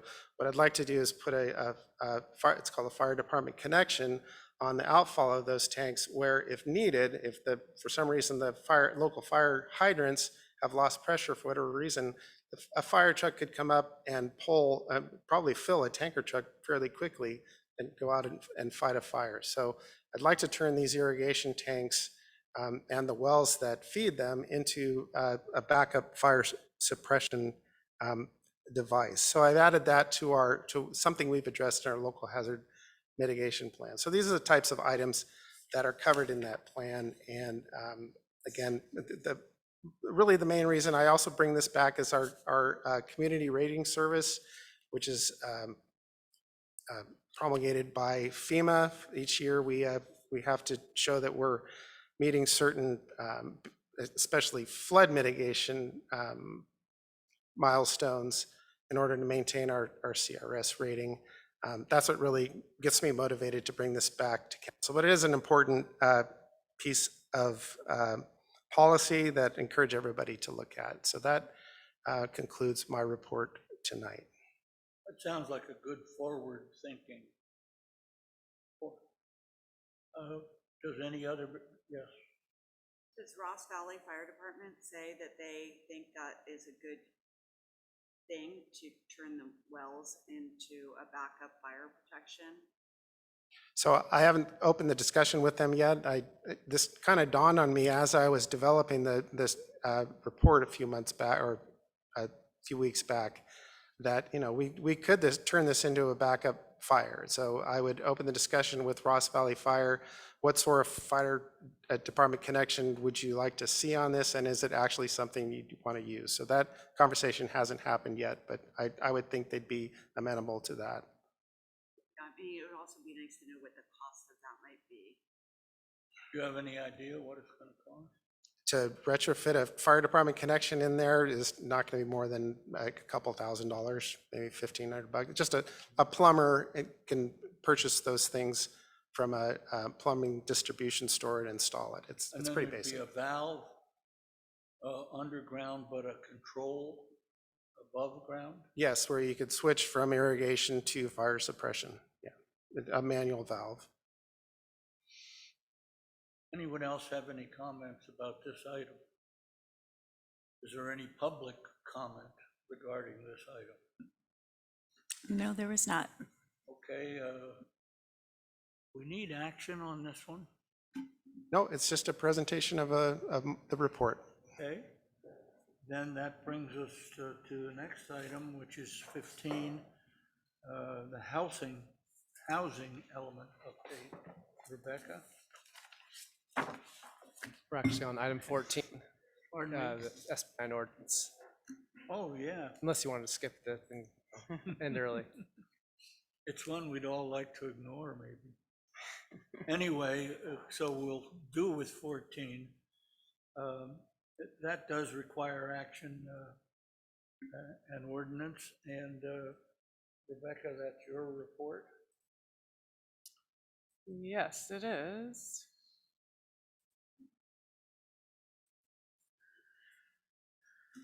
Good evening once again, Mayor Cool and Town Council.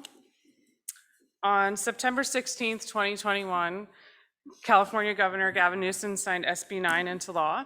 The law amends California planning and zoning laws to modify development in single-family zoning districts. In effect, the law requires ministerial approval of 2-unit developments and lot splits in single-family residential zones that meet certain criteria. The intent of SB 9 is to address California's housing shortage by increasing density in single-family neighborhoods, allowing additional units to be built on a lot that is currently zoned for single-family zoning. Local jurisdictions are allowed to require projects to meet objective subdivision and development standards, as well as objective design review standards, as long as those objective standards do not otherwise physically preclude the construction of 2 units or preclude either of the units from being at least 800 square feet in floor area.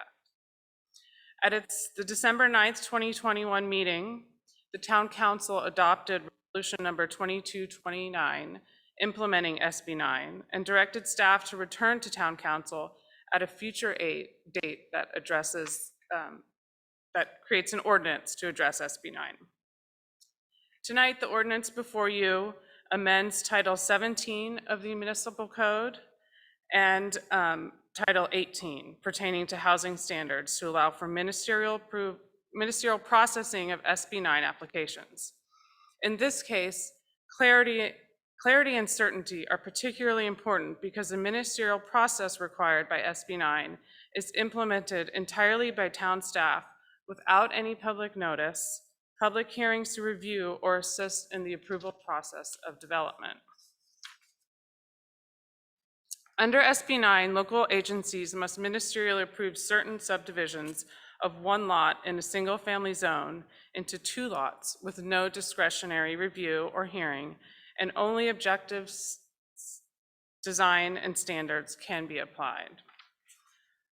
Some of the requirements of the SB 9 divisions: the lot must result in 2 lots of approximately equal size or a 60-40 split.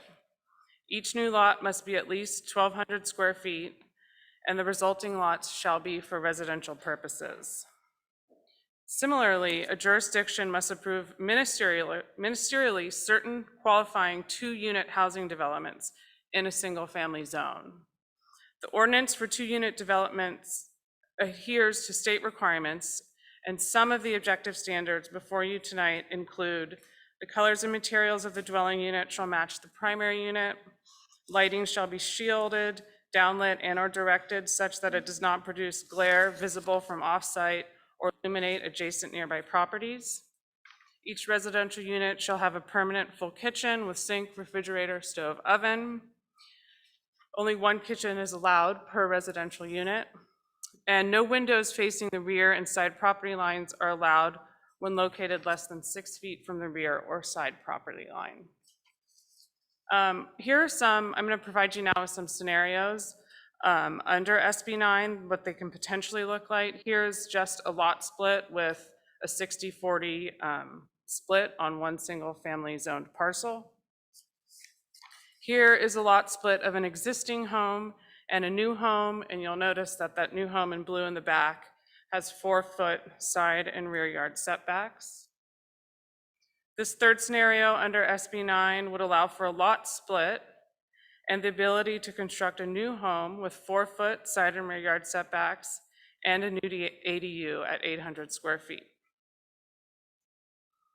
This fourth one is a scenario under SB 9 allowing 4 units.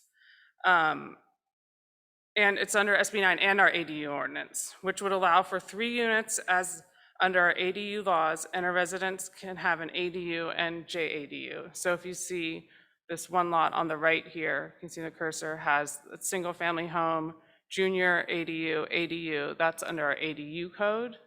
This one is under SB 9, which is a split, 2 units in the back here that are each 800 square feet, and then a unit here with an ADU. Tonight, staff requests that the council consider and adopt this ordinance, and both myself and our attorney, Mr. Stock, are here to answer any of your questions. Anybody have any questions? Bill? This, the 4-foot setback requirement, if you had 5-acre parcel and it's split into 2.5-acre parcels, is that I'm having trouble processing the 4-foot setback. That's a When you have minimum 2.5 requirement. acres, is that what SB 9 requires? It's a minimum requirement, the 4-foot side and rear yard setback. So you can be subject to the underlining zoning district if you would like to meet those setbacks. But the option is with the developer of the property as to whether they are going to go with the existing ordinance or the 4-foot minimum. I mean, it just seems unreasonable to me when you have such a large lot, but if that's what law requires, that's what it requires. They have the option of building a unit under SB 9, a residential unit, within 4 feet, as close to 4 feet of the setback, but the proposed ordinance will also limit the size of that unit 1,200 square feet. So if they wanted to build a bigger house, they'd have to go through our regular process, and it wouldn't be an SB 9 unit with those setbacks. Also had a question about the 1/2 mile to public transit option where you don't have to provide additional parking. And the report, the staff report indicated that, let's see if I can find it. Staff report indicated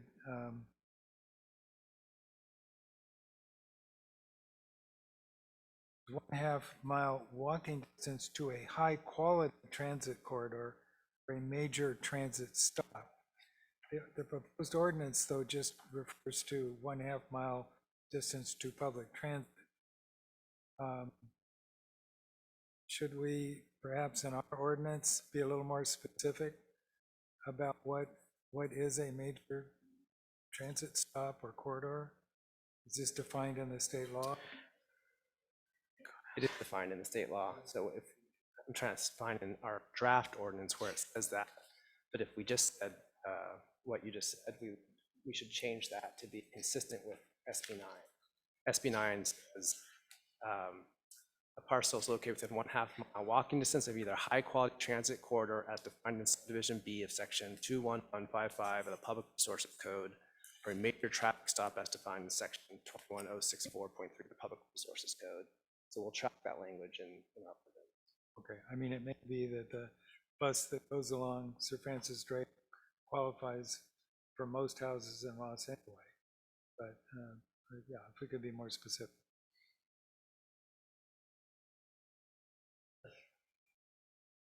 Could you divide the lot lengthwise instead of horizontally, and so that you could have the SB 9 property in the front, adjacent to the existing house?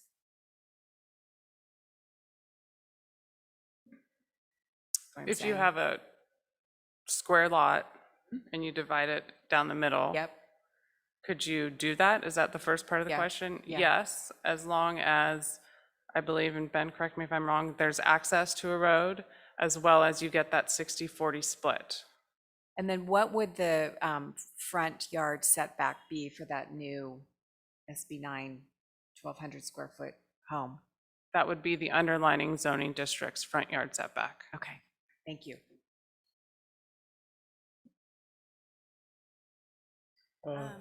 Let's open it up to the public. Oh, you have a question? Yeah, okay, so what I understand that you did is you went through the code and grabbed a bunch of the standards that already exist and said, these are objective, and then you were proposing them, right?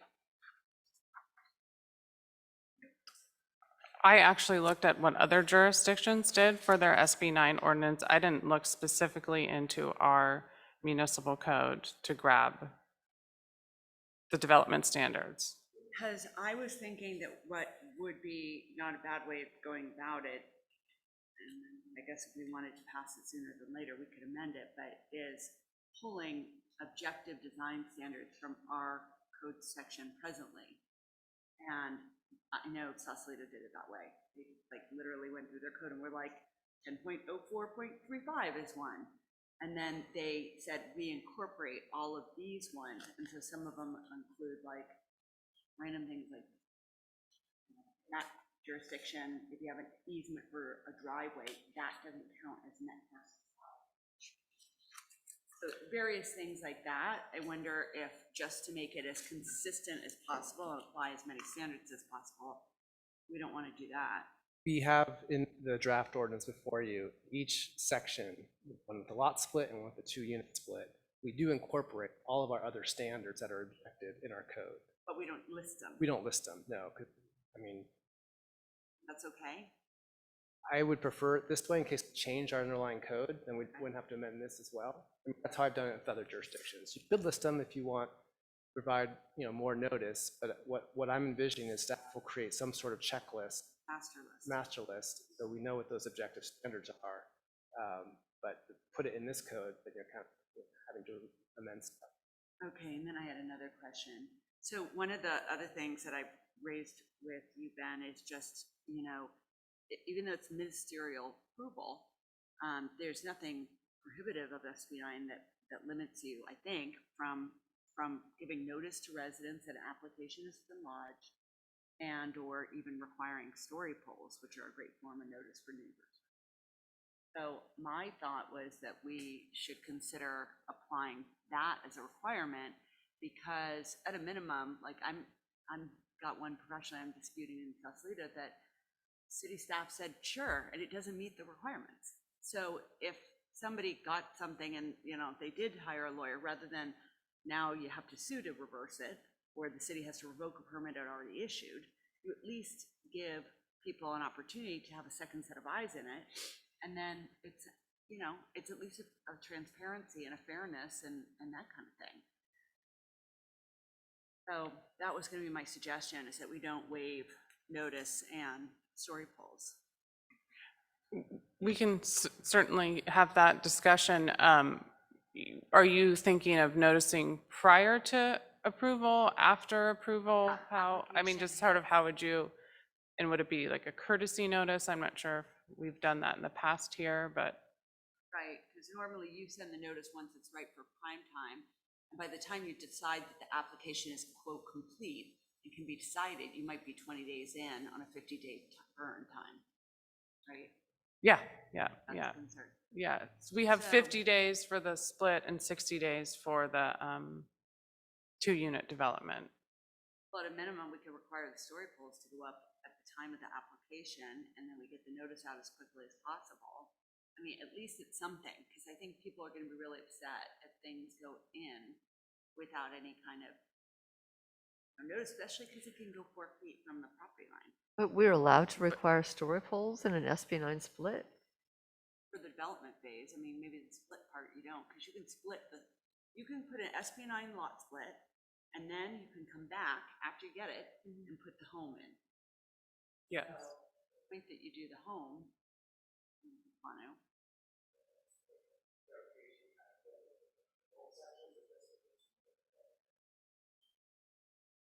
Yeah, I don't know. I mean, I think it should be for both, because I just think it's what's going on around you, and why is that? Why would you, I mean, what would the story polls look like for a subdivision split? So maybe for a subdivision split without development proposed at the same time, you don't have that, but you have notice going to within the square footage that we normally send notice. And you're considering a 300 or just adjacent neighbors? Right now, we give 500 or 300? 300 for a non-hillside lot. 500 for hillside. Oh, I mean, I do. Don't we give notice so that people can have an opportunity to object? And in this situation, they don't really have an opportunity to object, so. Right, what's the point? But that's what I'm saying, like in my situation that I'm fighting, city staff got it wrong. They did not do the lot split right. It's not a 40% parcel, it's substandard. So at that point in time, now the city's done this because all the staff members, planning staff are new. They've never done this. Right. So they're making mistakes. I mean, I was telling Ben, I got like 3 of these right now in my office, and people don't, you know, and the city staff is denying when they should grant them, and vice versa. But it's at least another set of eyes on it instead of us getting dragged into a lawsuit. But the neighbors don't really know what the rules are. I mean, it feels like it's the wrong set of eyes. I mean, maybe there should be a second staff look over, but I know the neighbors would like to know, but they don't have any say in this, unfortunately. Well, they do if it's illegal. Yeah, I mean, what would happen if a story poles went up 4 feet from your property line is you probably would call an attorney and be like, could you look this over and tell me if this complies? That's usually, I think, what people might consider doing, or at least they go down themselves and get educated, which is not impossible.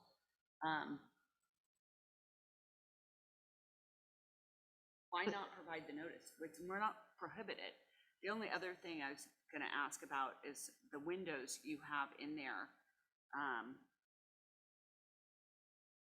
We could modify that and say, if you're going to go 4 feet from the property line, you can have clear story windows on that side of the house, and that's it. I thought that was a great window prohibition, though. I mean, if it's so close, yours says no windows at all, side and rear, if it's 4 feet away. I mean, I thought that was very helpful. I mean, you know, that protects the neighbors who are not going to be happy about this, you know, this building that's 4 feet away. But it is kind of looking at a giant wall.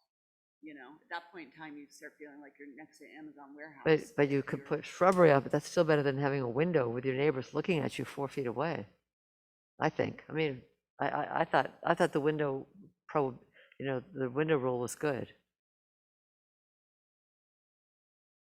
If we are giving notice to the neighbors, I assume not only the story polls, but we'd also probably send a written notice, right? We should say that in something along the lines that in general, these are ministerial and automatically approved. I don't want to lull people into thinking that they can challenge when there's really not a lot, unless something's egregiously wrong. They Like a really are courtesy not going to notice. have the ability. It can be a courtesy notice if we can have that language.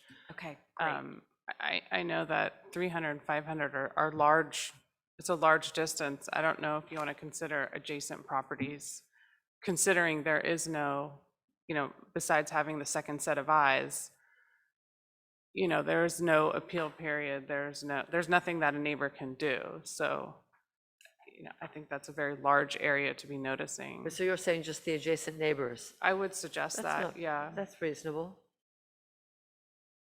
They're the ones affected. I have a question, if I might be so bold, for Rebecca. Approximately how much does it cost to do story polls and so I take it the story polls and the noticing, that would all be on the applicant, right?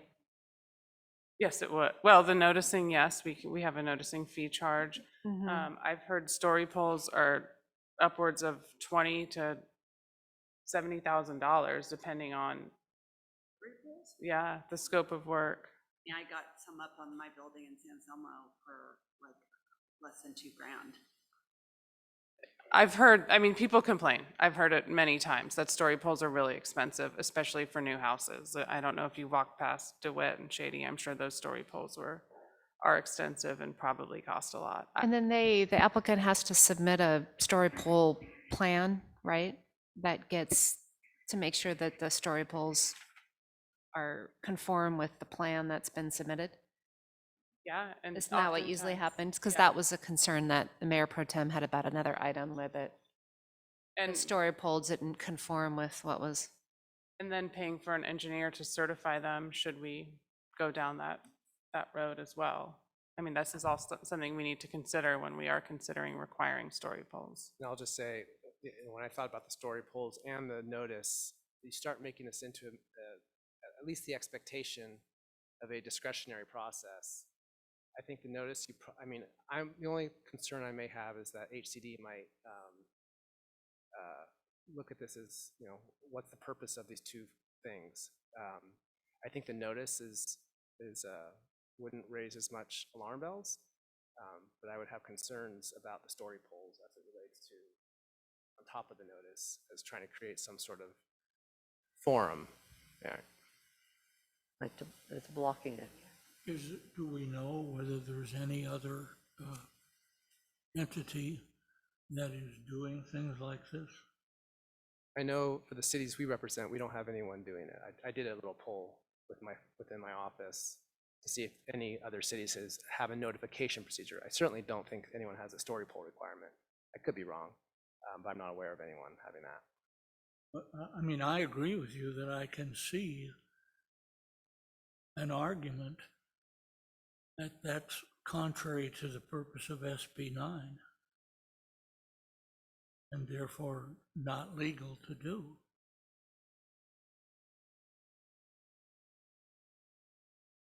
Anyone else have any? No, I agree with that. I agree. It sounds like we're trying to thwart it. Maybe we need to do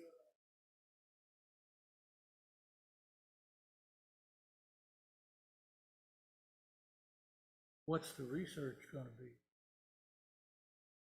I agree with the mayor on that. The research right now is, there's just not a whole lot of guidance. HCD yeah.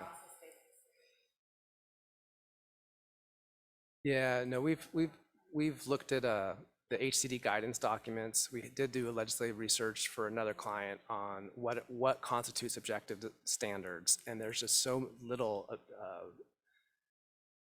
Yeah, and these things are going to be litigated. There's no doubt, because the statute itself is poorly drafted as well. There's inconsistencies within SB 9. We want to let somebody else do this litigation.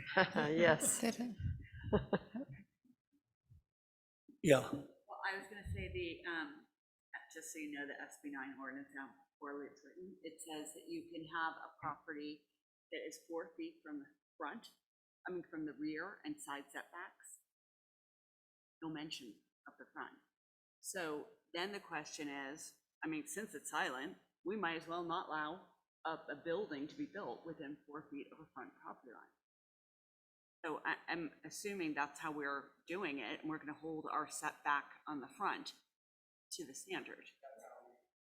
That's how we've been interpreting it. Cities are using their underlying zoning district front setback. That being said, if someone comes forward and says, all those objective standards don't allow us 800 square foot units, 2 of them, because of your front yard setback and because of the lot, we would have to waive that too. If the front yard setback is the cause for the lack of being able to have 2 units of 800 square feet, we have to waive that. But again, lots in Ross are relatively large, so that would be, I would think, a relatively hard argument to make. I have one more question. Yeah. Rebecca, have you heard of anyone seeking to do this? Is there a line of people waiting? There is not a line. Since I've been here in May, I've been talking to one property owner who's certainly looking at moving forward with the lot split. I've heard from 2. And I heard one, and it was interesting because it actually wouldn't have been a bad split, but because the split off would have been a decent parcel, but it wasn't 60-40, it was 70-30, so it wouldn't have been allowed. So it's the sort of thing where you wonder if the 60-40 rule will get modified at some point for large properties, because it blocks some reasonable splits. Anyone else? Well, yeah, just following up on this line of questioning, I'm just wondering how this might play out. Who's going to want to do this? Are we going to see speculators and private equity coming in and deciding, well, here's an easy lot split, and okay, with the 1,200 feet, we'll go ahead and build a $50 million house on this other parcel?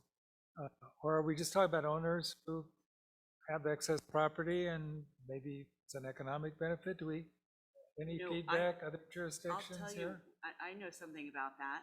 So the 2 people that have talked to me were interested in it, kind of predating, it was their ideas. And both of them are actually properties that could probably accommodate it pretty well. But there is a guy in Novato who's sending a letter to every large lot owner saying he's an expert in it, and he will do the engineering and surveying for it. And, he's getting his feet wet. I met him on a project. But I know multiple people who, and getting attention for it, which, is totally his right. But there's also, I don't know if you know, there's Redondo mayor been spearheading some litigation to challenge this. And that litigation has been filed. I've seen the complaint. There's some other cities that have joined in, and they're opposing it as, taking up local. And So they're frankly, going after the whole thing. the whole thing, constitutionality of it. Honestly, I'm not opposed. It's gonna make for really crummy architecture, because maybe not in Ross, because maybe someone sees the advantage of doing a really nice job here, but it's just like people can put up whatever they want. So it's really taking us back to pre-design review times for some communities, probably. But we are required by the state law to pass certain of these requirements, right? Certain of the requirements are in effect, SB 9s are in effect. So if we don't have an ordinance, allowing us to do the minimum that the state's allowing us to do, someone could come in now, an SB 9 application, and we have less protection than what we're trying to do in this ordinance. Yeah, so I'm okay with this. Don't think we have much choice. Okay, have we had public comment on this? Is there any public comment? There isn't any. Okay. And I'll bring it back to the council for action. Well, can I just ask one more question? Sure. So I had asked Ben if we can require indemnity for the applicant. So if we get sued because we do it wrong or whatever, it's the applicant paying and not the town. And that's not in our ordinance. So is that still an okay provision to put in, or it's in our ordinance because of the inclusion of objective design standards? It's okay to put it in, and I think it's a good idea, and I think we should put in the ordinance with suggestion tonight. That and your comment about the backing the language of the transit. So what do we need? A redraft and bring it back? We can move forward with the first reading tonight with those two changes, and then we'll get back to this at next month's meeting for adoption. Okay. I'll make that motion to do it with an indemnity requirement of the owner and Bill's suggestion on transit. Second. All right, let's take the vote. How do you vote, Councilmember McGowan? And Councilmember Robbins? Aye. Councilmember Breckus? Aye. Councilmember Kircher? Aye. And Mayor Cole? Aye. The motion passes unanimously. Okay. Now, are we on, am I right? We're on 15? Yes. Okay. Hello, once Rebecca? again, Mayor Cool. This will be brief and maybe more fun. As you know, the Housing Element online survey went live on July 12th. To this date, we have 104 people who have responded. The survey is intended to gauge interest in ADUs in the community, and the responses will help make the case that ADUs are an important part of the housing element puzzle in Ross. The RPOA is helping to get the word out about the survey, and we plan to extend the deadline by 1 week until August 18th to allow more people to respond. Our goal is to get approximately 200 responses, which would represent about 1/4 of all the households in Ross. So if you see anybody out there, please spread the word, send them to our survey. Secondly, at the council's next meeting in September, our plan is to share a draft of the sort of what we're calling core components of the housing element, the sites map, inventory of projected capacity of the sites, and the programs of actions, which represent the commitments the town will make to meet state requirements for promoting housing at all levels of affordability over the next 8 years. This will provide the council with an opportunity to review these core components before they are presented to the community at a second workshop planned in September. So these core components will then get shifted into the draft housing element. You'll be able to look at these core components in September, and then we'll take the full draft to a community event at the end of September. And then following our second workshop, a full draft of the housing element and community feedback on its content will be presented to the council for review. As needed, the draft housing element will then be revised per direction from council and sent to the California Department of Housing and Community Development for the mandatory 90-day state review period. And we are still anticipating adoption of the housing element on schedule for spring of 2023. Anyone have any questions? Yes.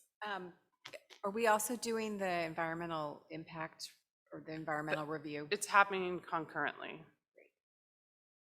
And I assume in the morning after tomorrow, there'll be something about filling out the survey. Yes, you are correct. Awesome, thank you. I have a question.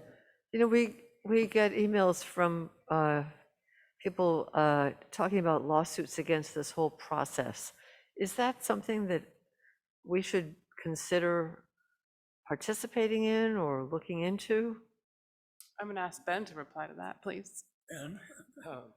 We've analyzed the lawsuit, the proposed lawsuit, and we wouldn't recommend spending resources. It's probably going to cost about $20,000 or $30,000 per public entity to join, and we think the legal arguments are going to be challenging.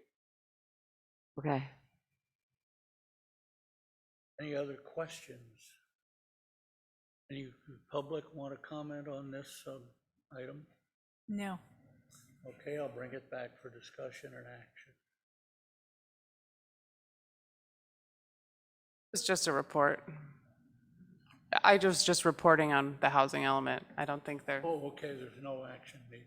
All right, that's right. That brings us to item 16, an update regarding the Ross Valley Fire Department study to develop policy options for the RBFD board regarding future leadership and governance. Basically, since, or you want to report on this? I'd be happy to add after you, if there's anything to add. Well, I think all that's happened is that the consultant is consulting with those who have an axe to grind.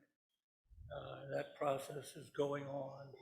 I believe that it is intended that they will report to the RVFD board at their meeting in September, which will be the night before our meeting. So we'll be able to report further at the next meeting. Thank you, Mayor Cool. I just would add that, so the consultants that have been hired by the Ross Valley Fire Department Board are School Motion, and I believe now they've met with each of you.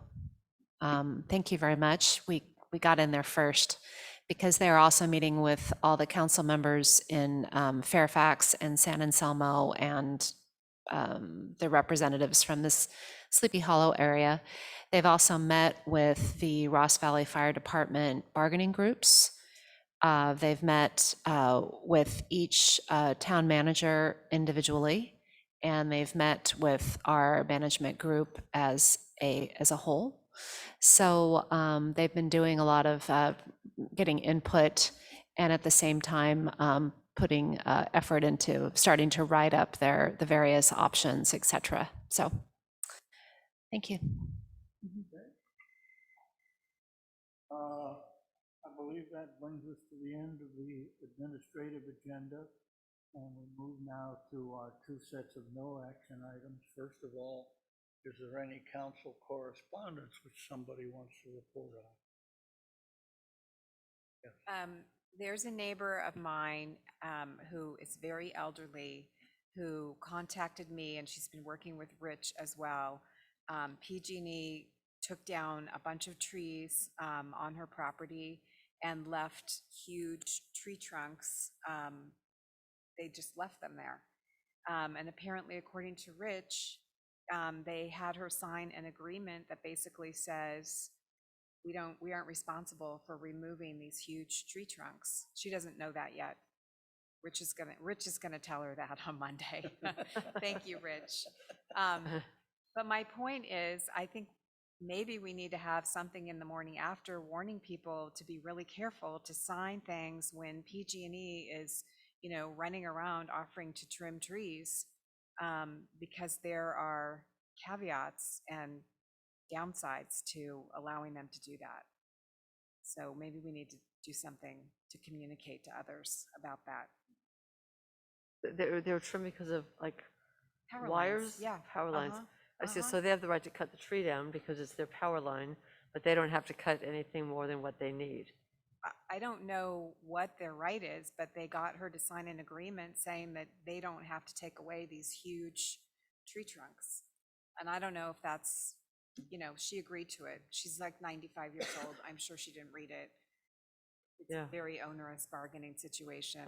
Yeah. I don't know if this is something we need to agendize, but I have similar complaints on my street. PG&E trying to get people to sign consents, and when they won't do it, say, well, we're going to take it down anyway. Do you need a consent or not? I mean, do we need to agendize this, or could we discuss it now? I mean, I think it's really getting out of hand. Yeah, we definitely can't discuss it. Yeah. So Sounds like another correspondence you got. Okay. Have we ever gotten a response from PG&E about the leaning poles? But that's not on our agenda now, right?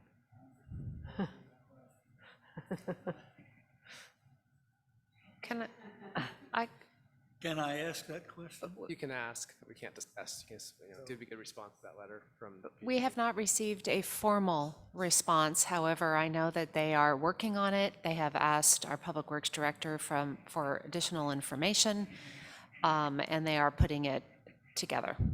But we have not received the response yet, unless it came in the last couple days. No, I've given them all the information they requested. Great, thank you. So on correspondence, I'd love to hear your correspondence today at Talk to the Mayor. It wasn't correspondence. Well, verbal. We heard, we had a lot of people come up. And we had some, particularly some, that one lady, late in activity, that made some suggestions, thoughts, issues that she wanted us to consider. Our Mayor Pro Tem took compendious notes about. Here's my notes. That woman was complaining about childcare. She moved to Ross and she may be pulling her, she's worried she can't stay here because she's both working parent, and she was very upset that the after-school program, which was, as I said, wildly successful. I want to say that there were at least 20 kids when my daughter was in it. And it's run by been Ross Rec. eliminated, and it's been run by Ross Rec, and it was eliminated this year. And we had this woman, she was very upset to learn and felt like it's kind of a hostile environment for the working parents. And hiring a nanny for 3 hours it's actually hard to do. You can't really just find consistent 3-hour a week midday help. So I was going to raise that with our town manager. There another person wanted my parents' curb to be painted red because they thought it was a bit of a parking traffic thing. We had heard about the mail. And I think we need to send our town manager over to have mail conversations, which is a tradition in Ross. What do you mean? The pickleball lines on the tennis courts. That's what I wrote down. That's what I wrote down. Well, thank you. Thank you for doing that, both of you. May I I? think it was sufficiently successful that we should continue to do it. It was great. I even was thinking after you could put a sign that says council meeting tonight. And then people might actually be interested in that as well. Okay, any requests for future council items? Well, may I volunteer our recreation manager to come at the next meeting and give just a very brief report about all the efforts that Ross Rec is doing to meet the needs of our families and work with the schools? May I do that? Sure. Yes, I think Sounds good. Be happy to do that. can do a good job of Yeah, telling us she and what's I have been working a lot on it, and we're not going to make everybody happy, but there's been a lot of work that's been done. And what is the post office thing? Oh, it's a long thing. I will talk to you usual. offline about this. Okay. The San Anselmo versus Ross post office and, No, no, not that one? it's, no matter what address you put on, you may get screwed. by the post That is the thing. So people put P.O. Box this, 15 Fern Hill, Ross, CA. They don't know if UPS is delivering, USPS, or FedEx. And sometimes they bring it there, and then the postmaster says, well, I don't like that 15 Fern Hill is here, so I'm sending it back. And So I do have a name, a contact name for the postmaster's or postmistress's supervisor that people can call about the performance of U.S. Postal Service employees. She had a little line about like how you should have that line address. I do that, it always works. People say that notwithstanding. Really? Doing it. when you put it into the website, it says this is not a known address. It makes you take a line out. So what we need to do is have that person show the staff this, go online and show them what happens and then say, now, if that happens, now what? I mean, I think we need to actually have a conversation with that person and then, you know, if the attitude is bad, which is was a very strong statement made today, and almost every day I hear about the mail in Ross, then I think we need to put the number in the morning after of the complaint Yike. line. Are we Seems violating the hostile. Brown Act? Sorry. Yeah, okay. No, because right now it's just Councilmember Breck is talking about it, but any one of you chime in, I was going to stop. I'm done talking about it. Sorry. Okay, unless there's something further, we are adjourned.